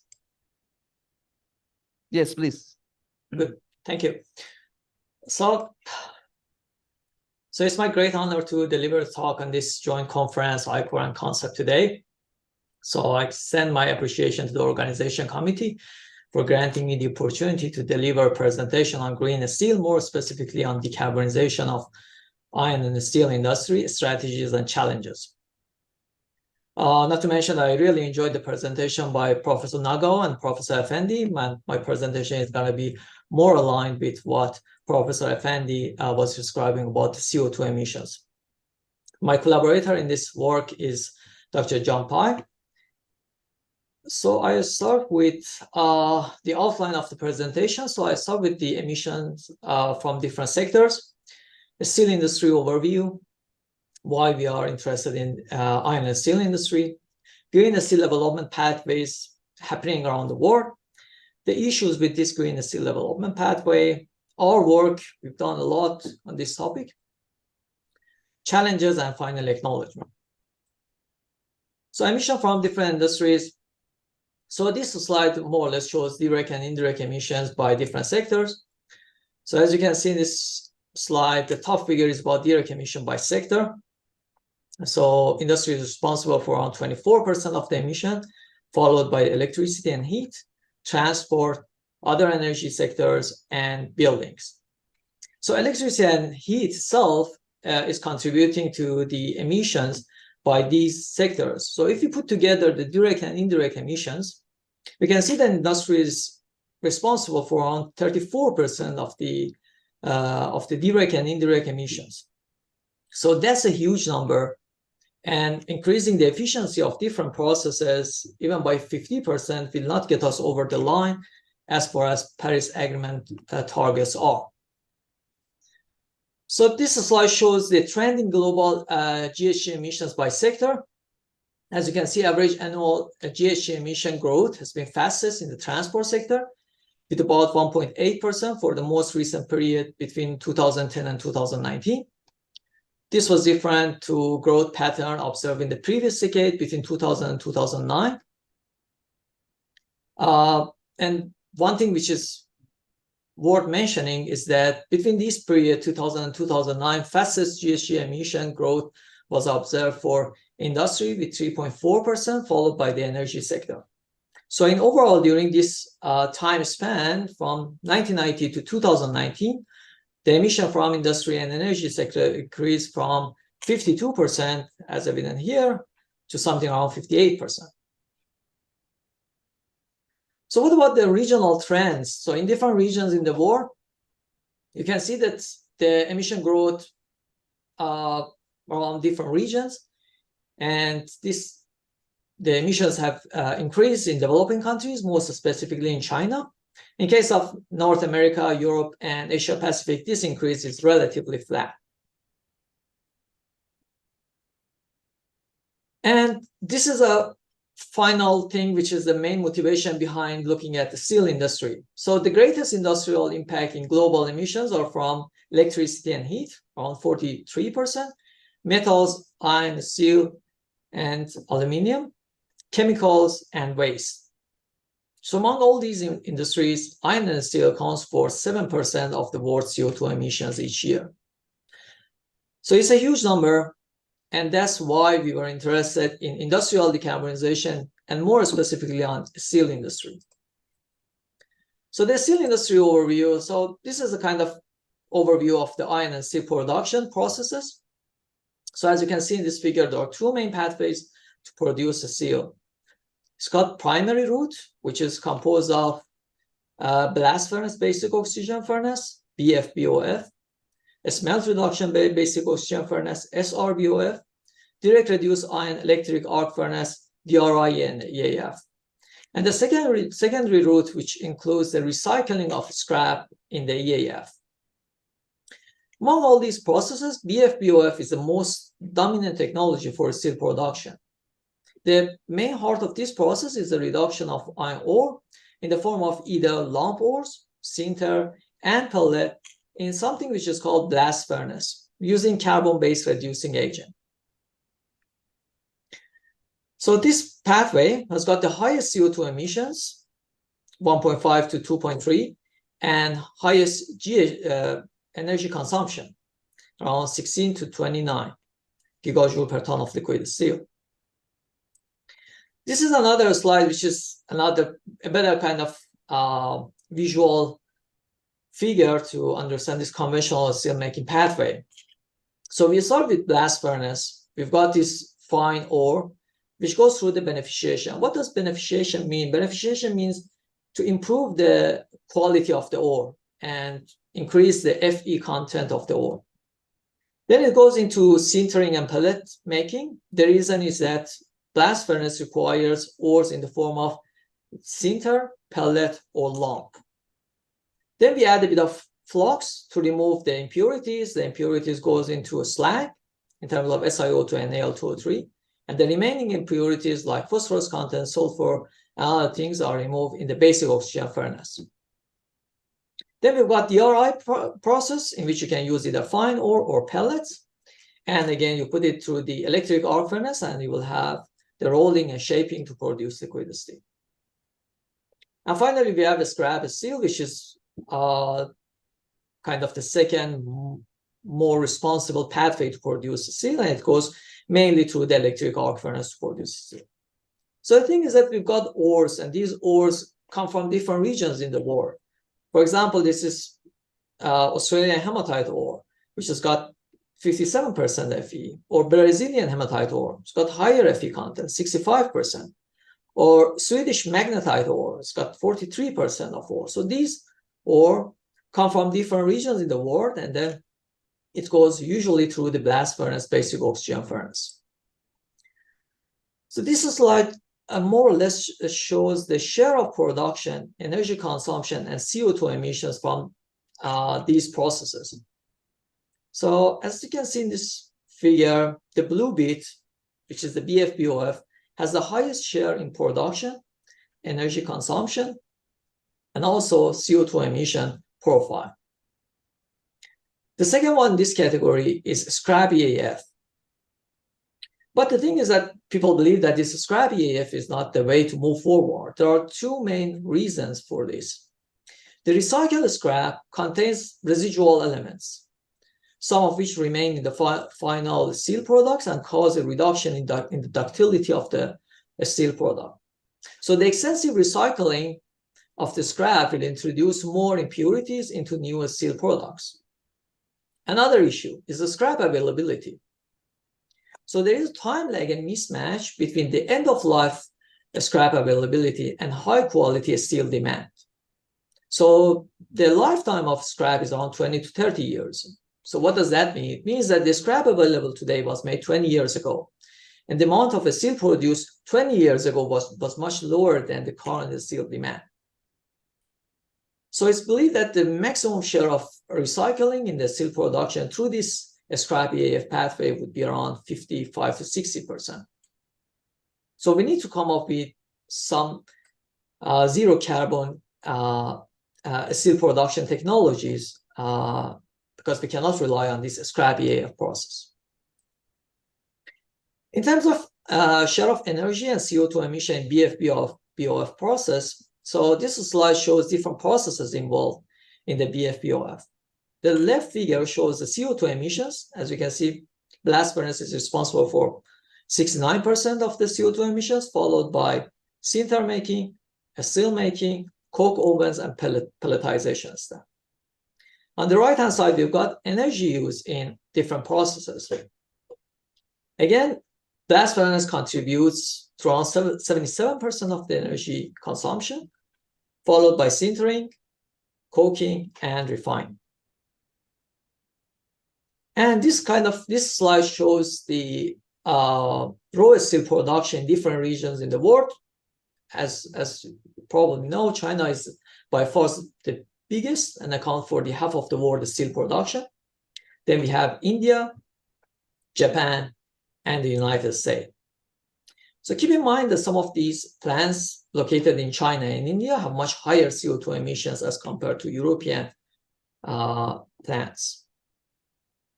So from this overview, I wanted to mention that it's really challenging. This steel industry contributes to 7% of the emissions. We need to come up with green steel pathways to produce steel. And in the next slide, I would like to go through the grain and steel developments around the regions in the world. How can we produce a grain and steel? So this is a kind of schematic view of different pathways to produce steel. I can say that we have two main pathways: hydrogen-based steelmaking and electricity-based steelmaking.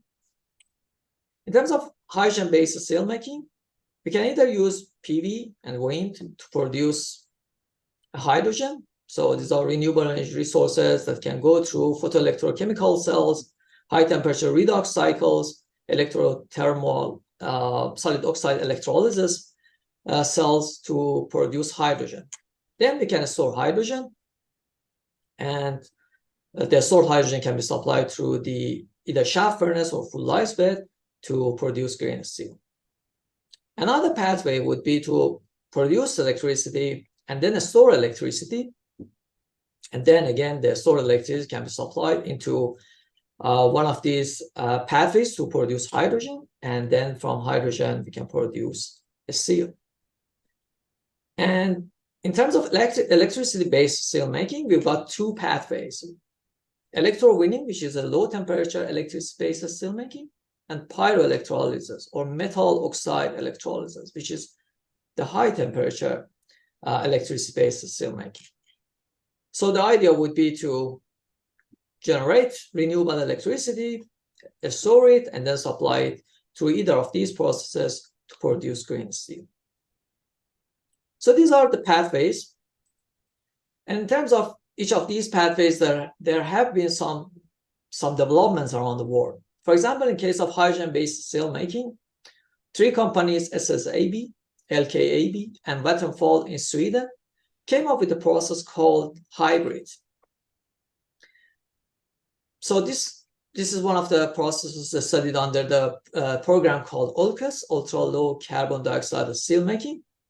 The process is similar to Midrex in the sense that we have a shaft furnace powered by hydrogen, and hydrogen is coming from the water electrolysis. And then you can produce a direct reduced iron, or DRI, and then you can put it through the HBI, or hot briquetted iron process, to store it or either supply it into electric arc furnace to produce steel. The figure on the right-hand side shows the results of the techno-economic assessment. The red line, as you can see, is the production cost from the blast furnace. And the whole production cost as a function of electricity cost is shown here. So the current cost of renewable electricity is around 42 USD per megawatt hour electric, or around 35 euros per megawatt hour electric. So as you can see in this figure, the cost of green steel is around 30% higher than the cost of steel produced from BF-BOF. So this slide is about how this green steel production using hydrogen-based route can be cost-effective. So this figure shows the levelized cost of the steelmaking as a function of the levelized cost of hydrogen. So depending on the cost of coal, it can be either 60 or 310 USD per ton. The cost of produced steel ranges from 500 to 640 USD per ton.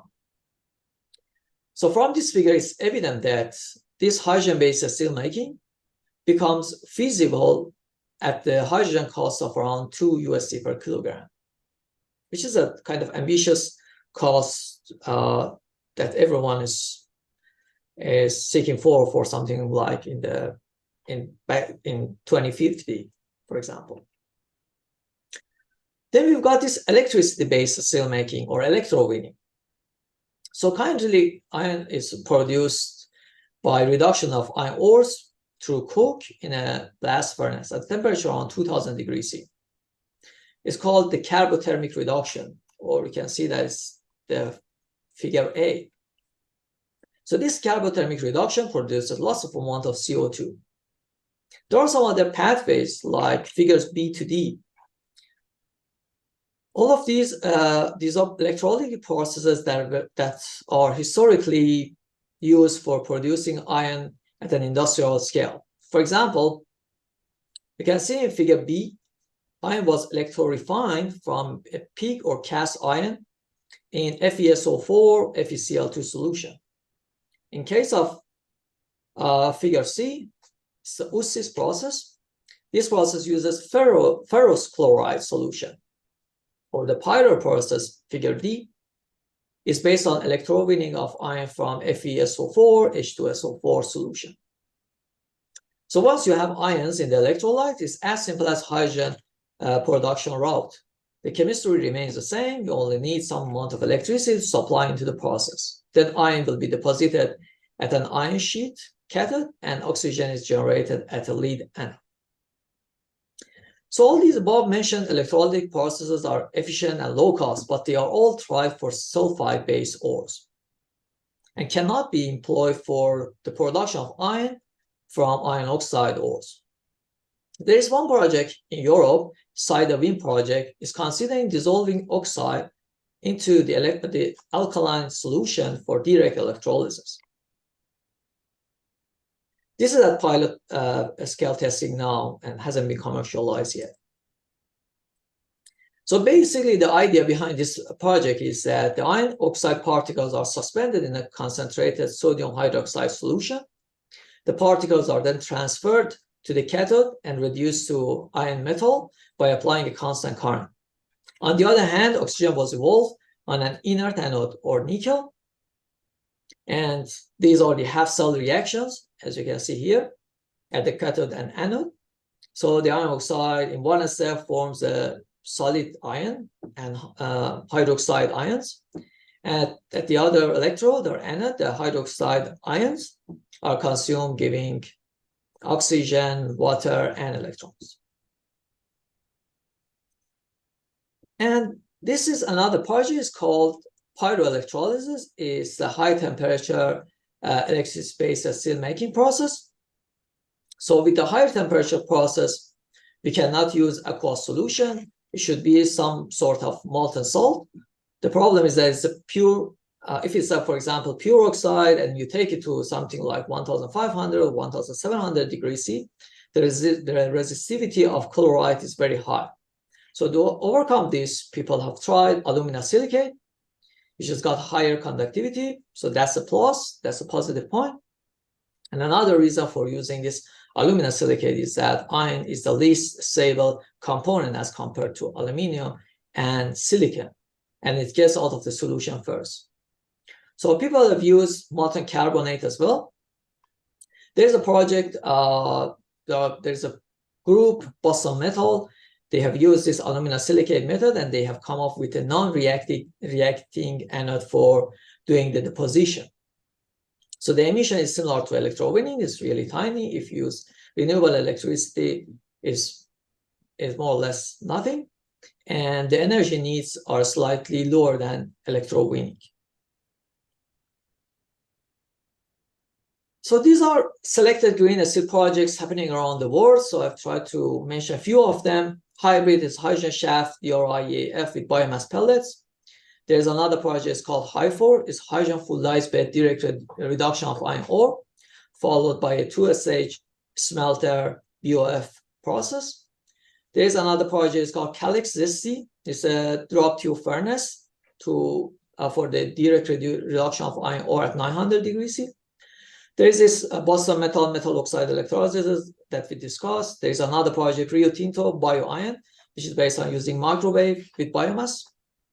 And also ThyssenKrupp, which is based on injection of hydrogen into blast furnace.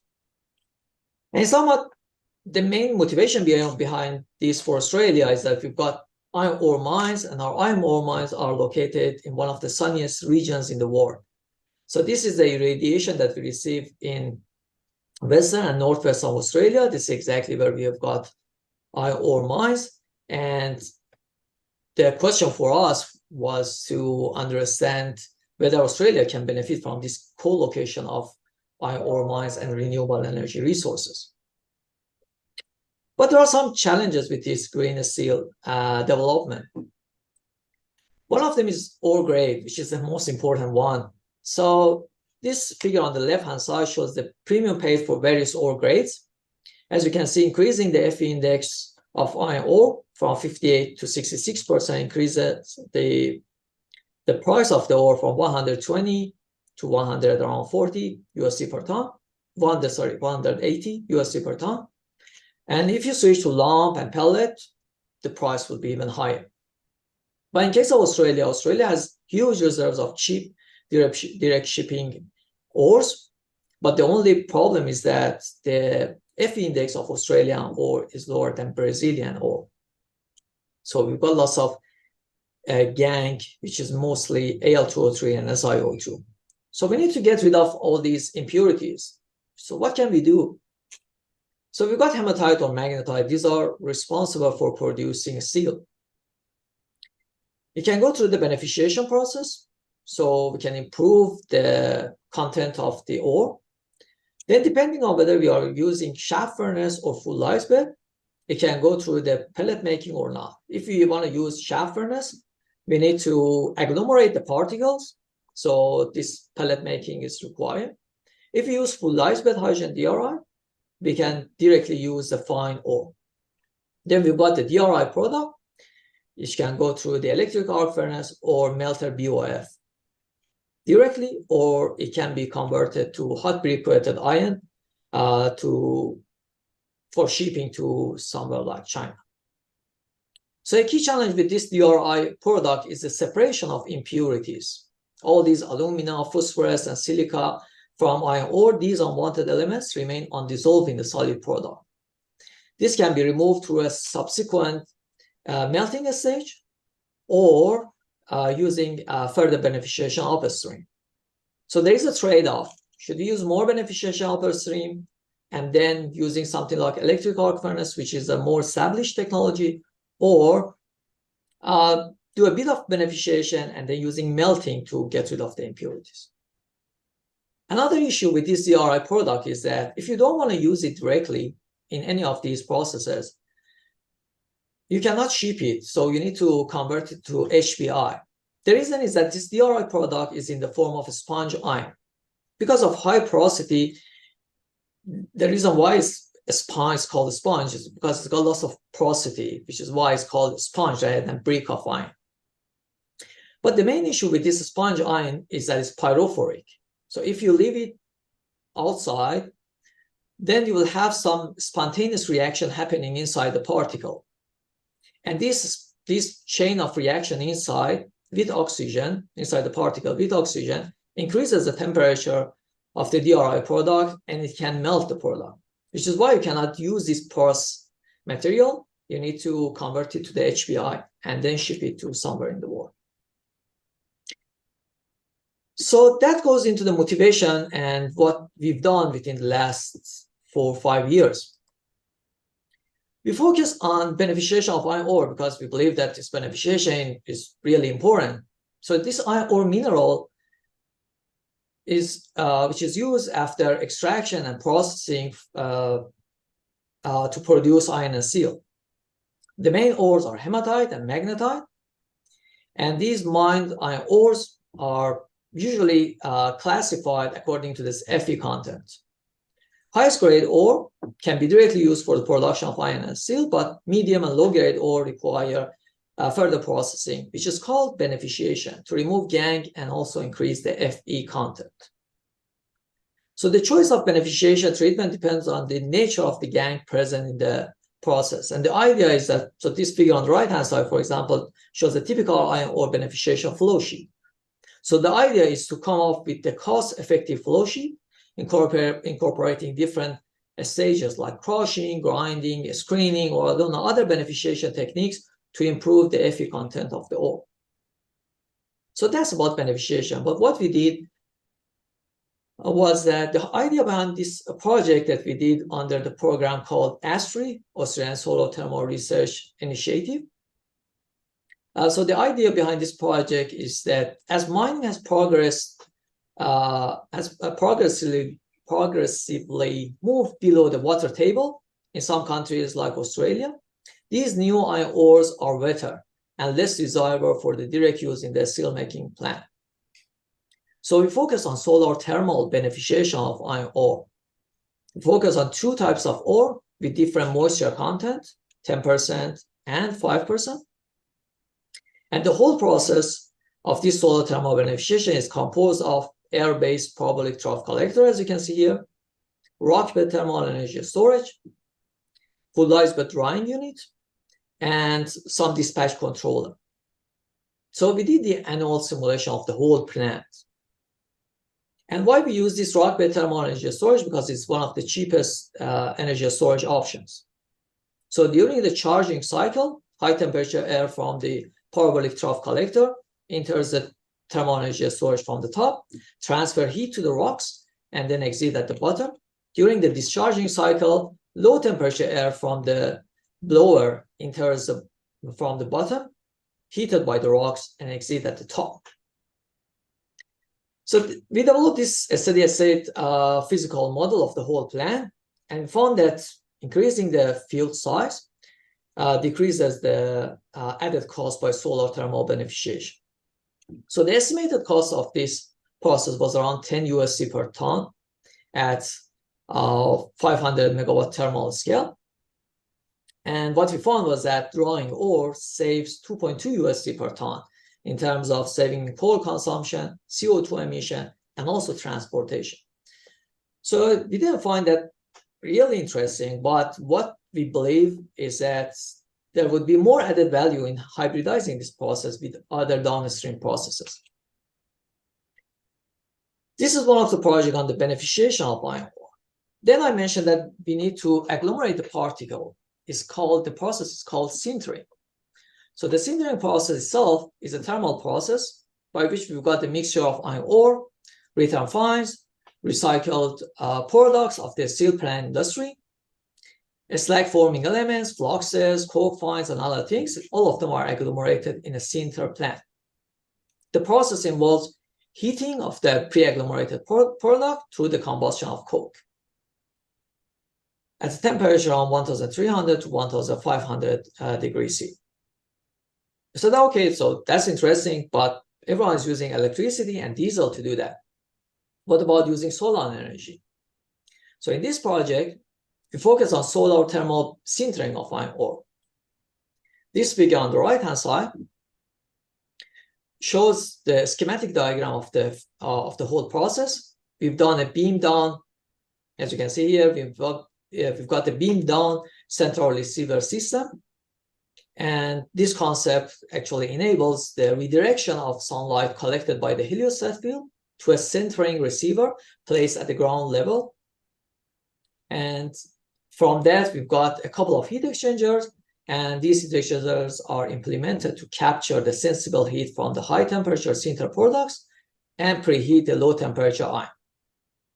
So we developed the annual simulation of the whole plant.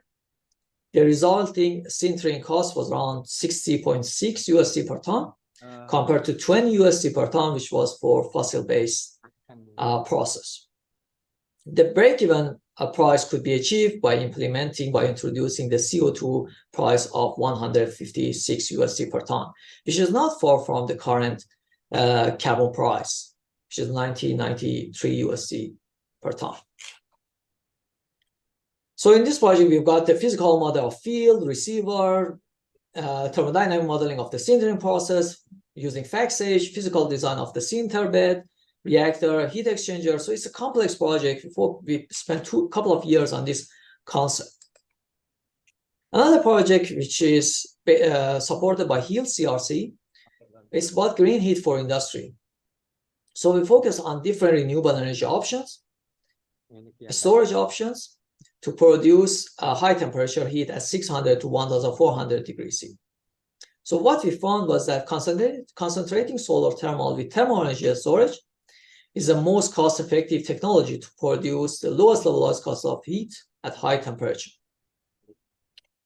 So this is ongoing. So we are focusing on finding the LCOH as a function of loading temperature, the sensitivity of that over the system scale and projected cost of components, and using this technology for hydrogen preheating in a full ice bed iron making.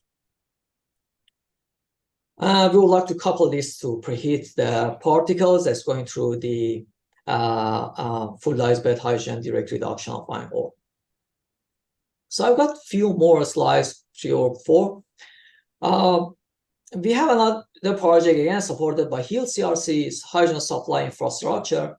The idea was to use PV and wind and hydrogen storage, as well as battery storage, to produce the lowest levelized cost of hydrogen.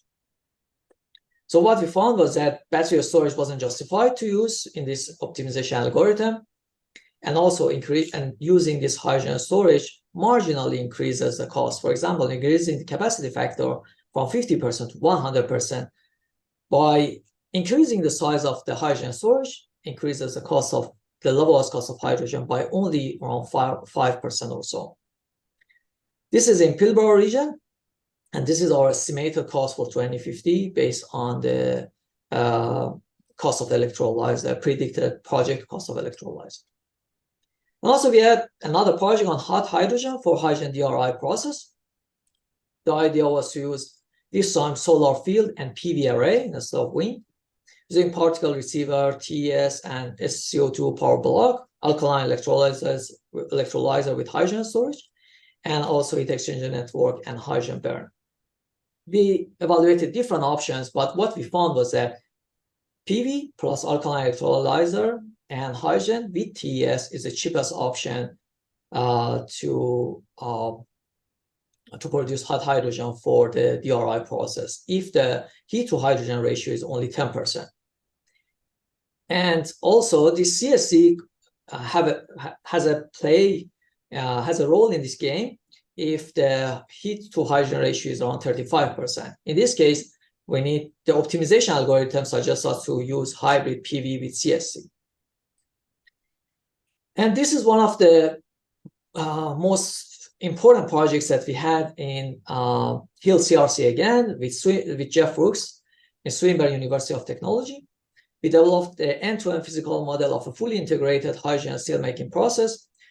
As you can see, we've got beneficiation, pelletization, different reduction routes like shaft furnace or full life bed, and also different downstream steelmaking, EAF and a smelter BOF.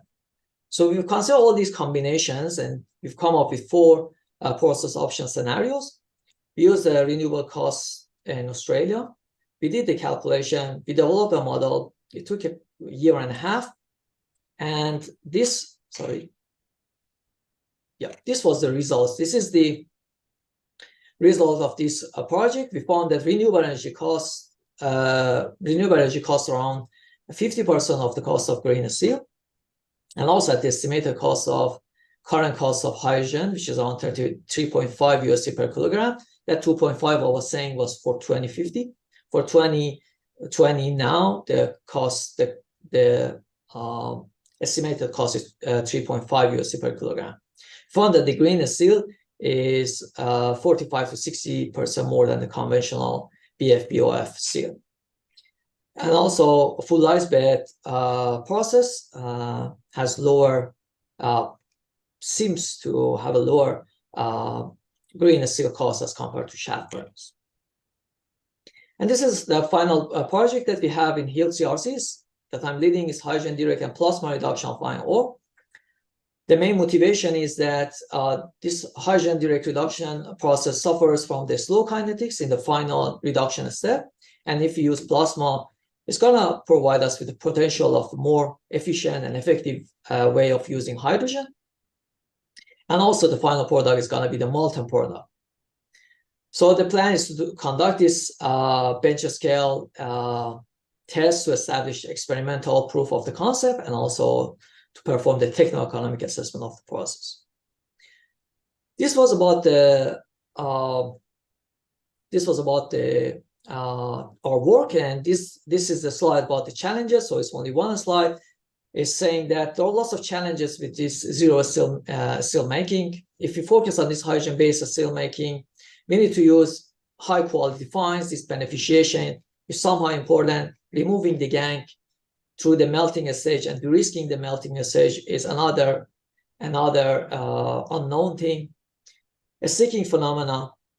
If we seek for something like electro winning, it's got low energy efficiency, low productivity rate, and the reduction mechanism is unknown. And if we focus on this high temperature electrolytic process, the main issue is corrosivity of electrolytes and also ohmic losses.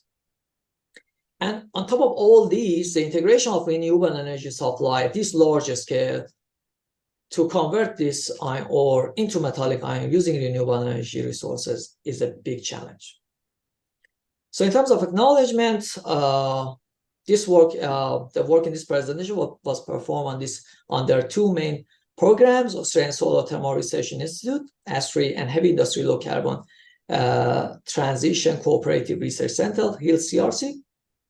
And you can see that this HIL CRC research program has got process technologies, cross-cutting technologies, and facilitating transformation. So it considers all the aspects of heavy industry, the transition of heavy industry to low carbon. And it's open to new participants and contributors to this project.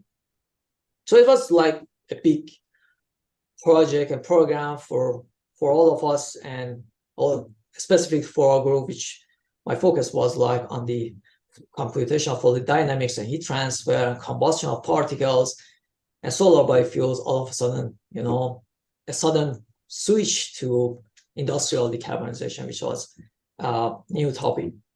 So I would like to thank you, everyone. So if we are looking for PhD students and collaborations on these topics, and also any relevant topics on hydrogen production, hydrogen storage, and solar biofuels, so you can find my webpage through this QR code, and I would be happy to receive emails from you for further collaboration. Thank you, Hassan. Okay. Thank you, Dr. Ali Reza, for your presentation. Ladies and gentlemen, please applause to Dr. Ali Reza. Dr. Ali Reza, please stay with us, because after this we are going to open the Q&A session. Ladies and gentlemen, all the audience, after we listen to both speakers, first from Professor Arif Nur Afandi that give a presentation about renewable energy for energy transition, and from Dr. Ali Reza that talk about decarbonization of iron and steel industry, and challenge and strategies. So I believe that we have several questions for both of the speakers. So please, your question, but before you give the question, please mention your name and affiliation. Any question, please your hand. Please raise your hand. Any question? Okay. To Professor Arif, while we are waiting for the question from the audience, let me ask a question for you. Several days ago, my friend, my colleague from Taiwan came to Malang and stay in one of the hotel in Malang in 8th floor, and they surprised whenever they look at surrounding that there are no solar panel in the rooftop of the houses surroundings. However, he said that the potential of the solar energy very, very huge, especially in Malang City. So what do you think about this? Is there any problem about the the implementation or maybe the regulation? Please, your about this. Okay, thank you very much for the question. It is a good thing about how the solar panel should be implemented in our housing or our office or our building. As we know that renewable energy, especially for the solar system, next time will be most popular, especially will cover for the various of area. But the government has some regulation for the implementation for the photovoltaics. It's meant for farm or other rooftop, because we have to type for the solar panel, especially as the energy producer. It should be used as the interconnected system into grid, especially on grid, or it will be used as the own power stock in housing system or building. So we have two types for the integration of the photovoltaics. One is on grid and then off grid. Regarding for the regulation, we have a regulation for space area that used for the solar photovoltaic system. All of area maybe 35%. I don't know. I think 35%, and then we can use all of area, even space that used for the photovoltaic panel to split that area. And then after that, we also use it, can be export to the system. Another one we can use as the energy stock in our building or our house, especially at the off-grid system. So how can be used now depend on the customer, that it can apply in our house or another. But now the photovoltaic technology become more popular with various technology, not only in plate, but also flexible panel, and then thin panel.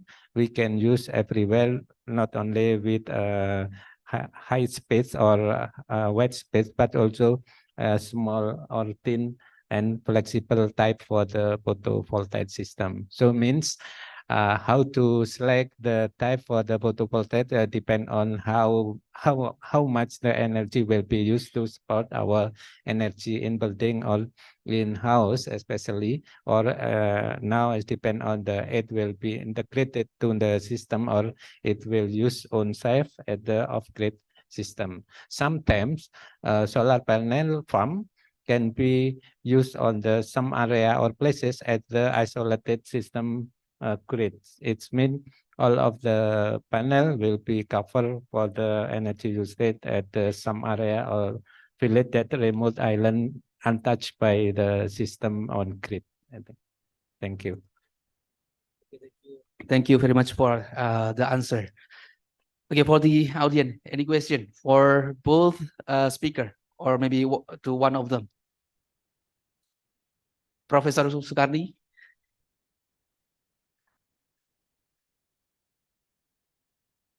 I think there is no question.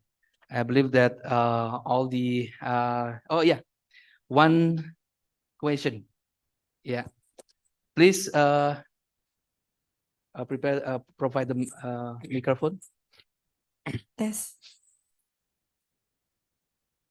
Thank you, Bapak Hasan. I have two questions. Firstly, for Professor Afandi. So we're talking about SDG. And right now, it's very famous in Indonesia, that not just for Indonesia, but all for the global. So as you know that now we have a kind of the electricity vehicle something. So is it, I'm sorry if it's outside of the scope, but I believe that Professor Afandi have a future vision or something about renewable energy.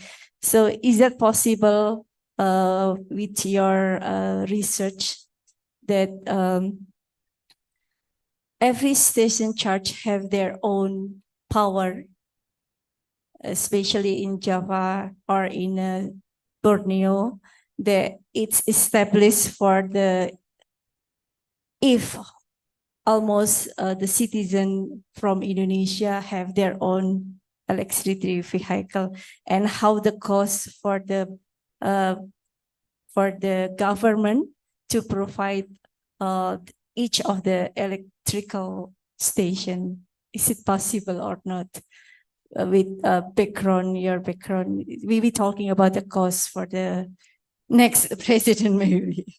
Okay, and the second question is for the Professor Ali Riza. So it's really interesting, but basically I am from the electronics focus. So you're talking about how to kind of, you're talking about to change the refined iron. So if we have kind of the collaboration or kind of the cooperation, what kind of sensor that could be common as your sensor input for the iron refine? Is that possible? I mean, if you make the iron system that you said before, and then we want to make kind of the automate monitoring or something to monitor your system, that in our focus we're talking about IoT.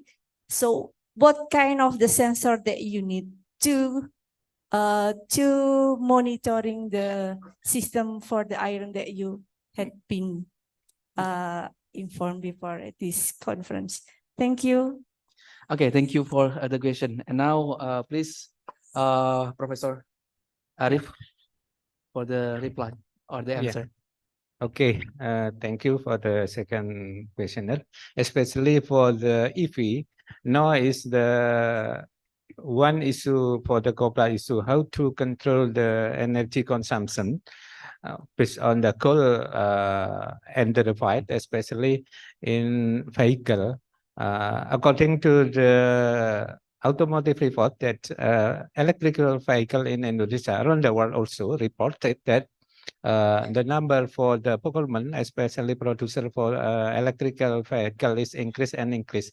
So I think it is possible because now many societies think that conventional motor should be changed to the electrical vehicle. The first thing is important for the next generation. We are living on the society 5.0. So all the systems should be controlled by IT, especially Internet of Things, including with electrical vehicle. According to this situation, how everything in energy aspect, we call that electrical vehicle to grid, especially with V2 grid. It means it will charge or discharge from the electrical vehicle system. They also produce for energy that can be discharged to the system. After that, how if it can produce, so it means they deliver from the vehicle system to the grid system. If the charge, it means they will attract for the system to the field for the batteries. It means depend on how much the batteries will be charged, depend on the energy consumption itself, and then how voltage to the charge. I think if we think about renewable energy, how the maximum and how many for the vehicle will be charged, it depends on how much for the energy consumption. Energy consumption in vehicle or another, especially industry or housing, depend on the energy supply. Energy supply will be depend on the combination on mixed energy between conventional system, coal-based, steam and gas, and then renewable.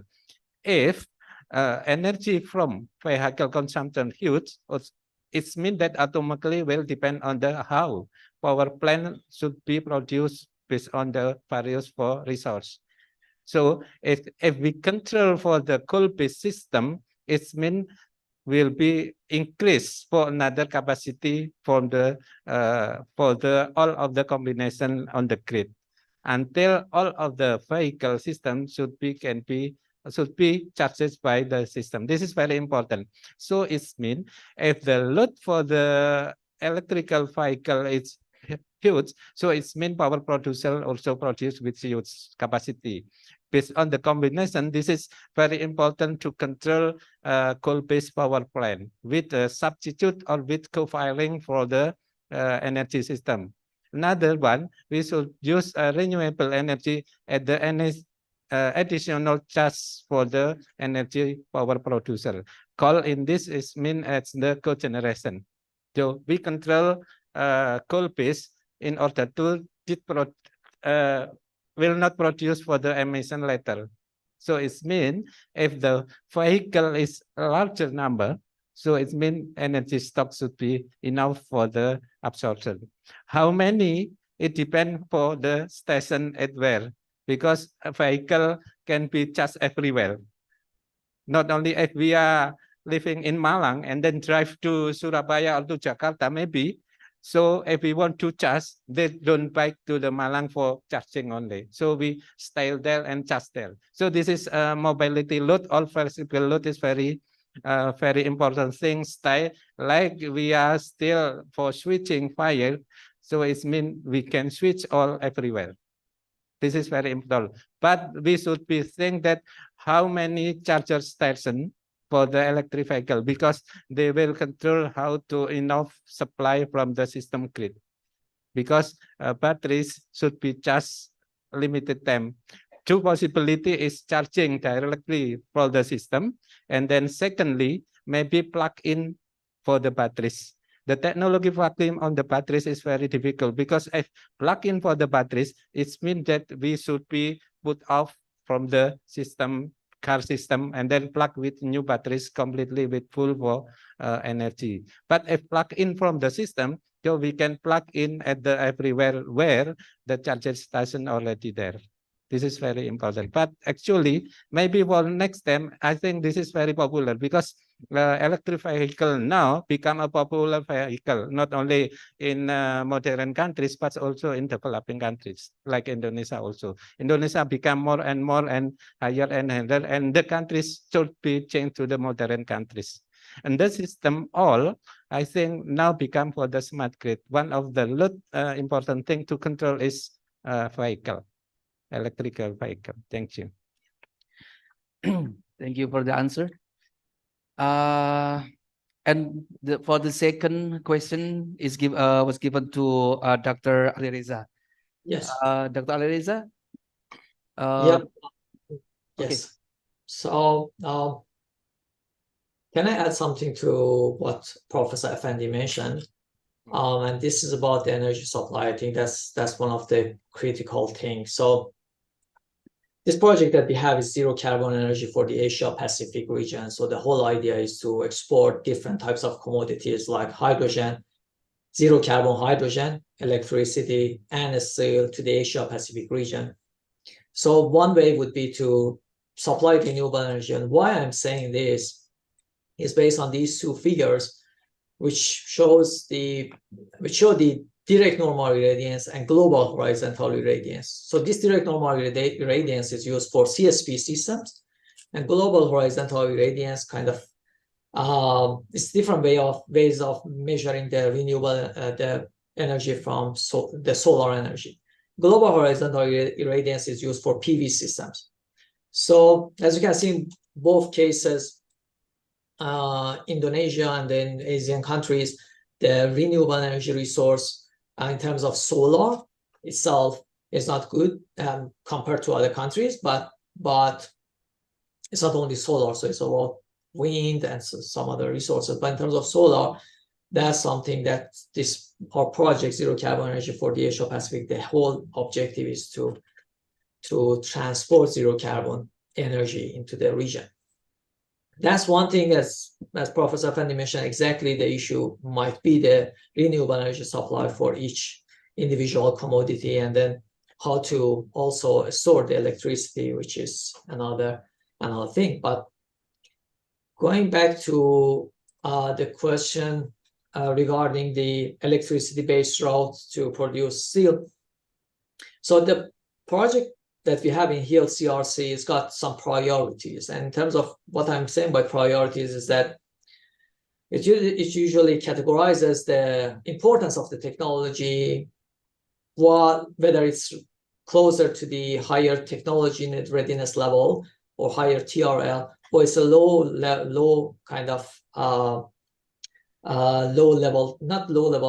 low TRL technology. So it means that it's more fundamental thing.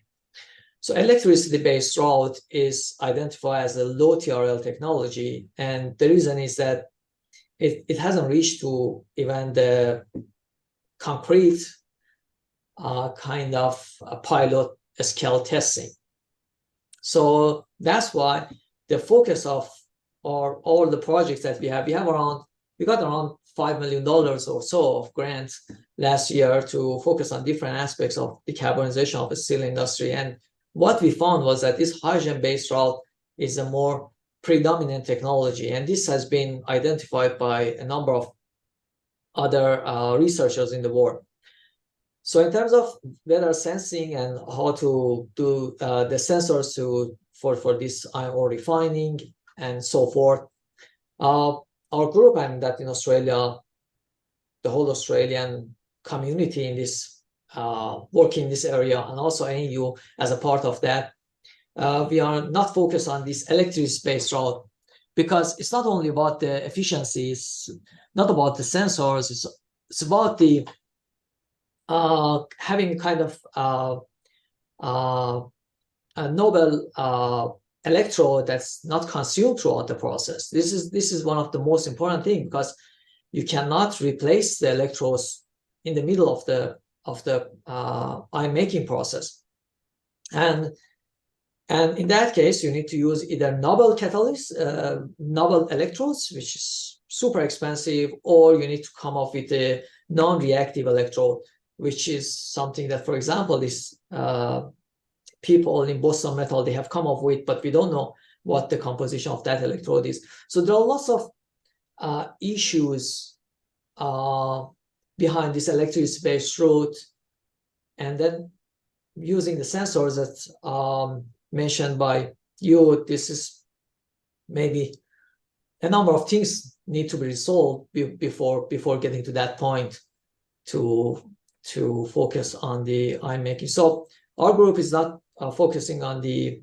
electricity-based route, but we have a number of projects on the use of hydrogen in full ice bed, in shaft furnace, the melting technology, in solar biofuels, for example. This is another aspect. We've got other priorities in the group, and I would be happy to work with you if any of these topics would be interested for the student. I don't know if I could answer the question, but yeah, that's what I can say for now.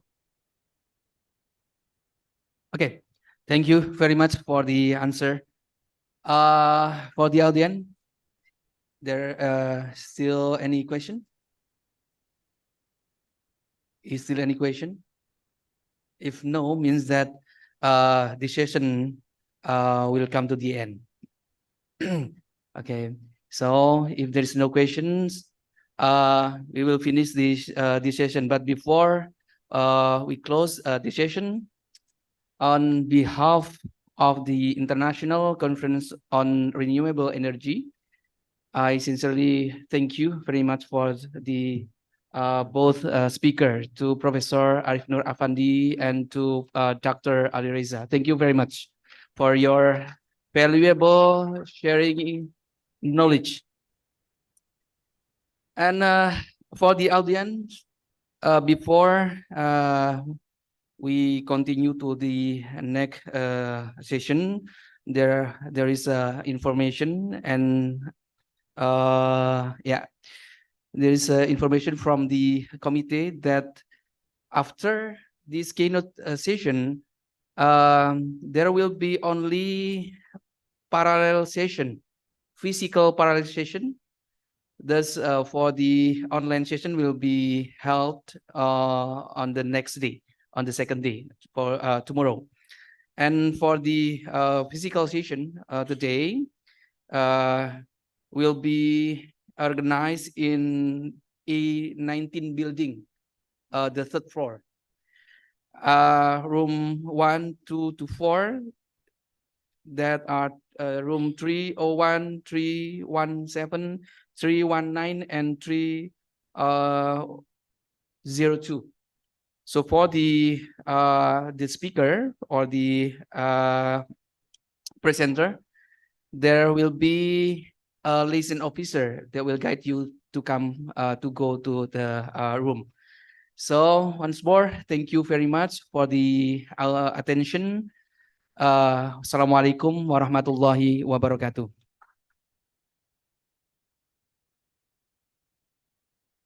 Thank you, Dr. Reza. We may Thank you. again Thank you, in the Hassan. future. Thank you, Professor Handi.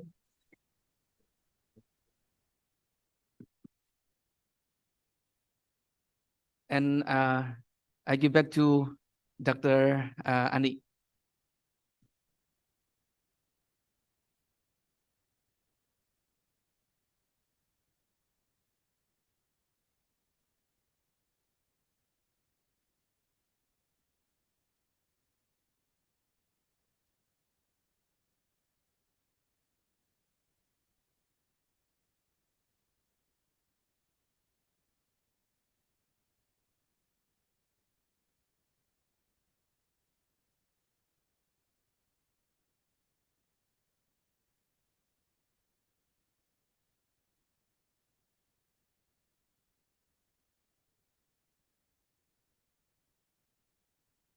And to all.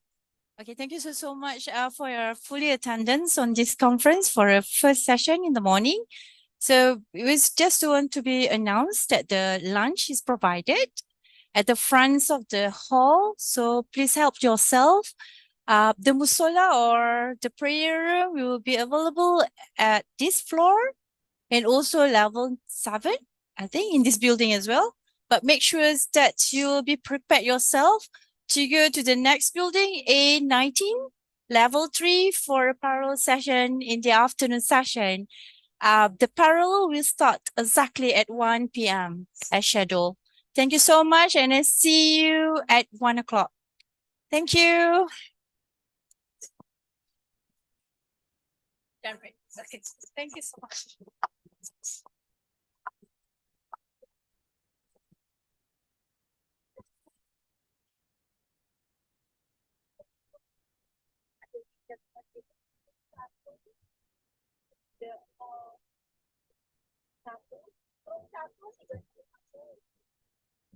Kita akan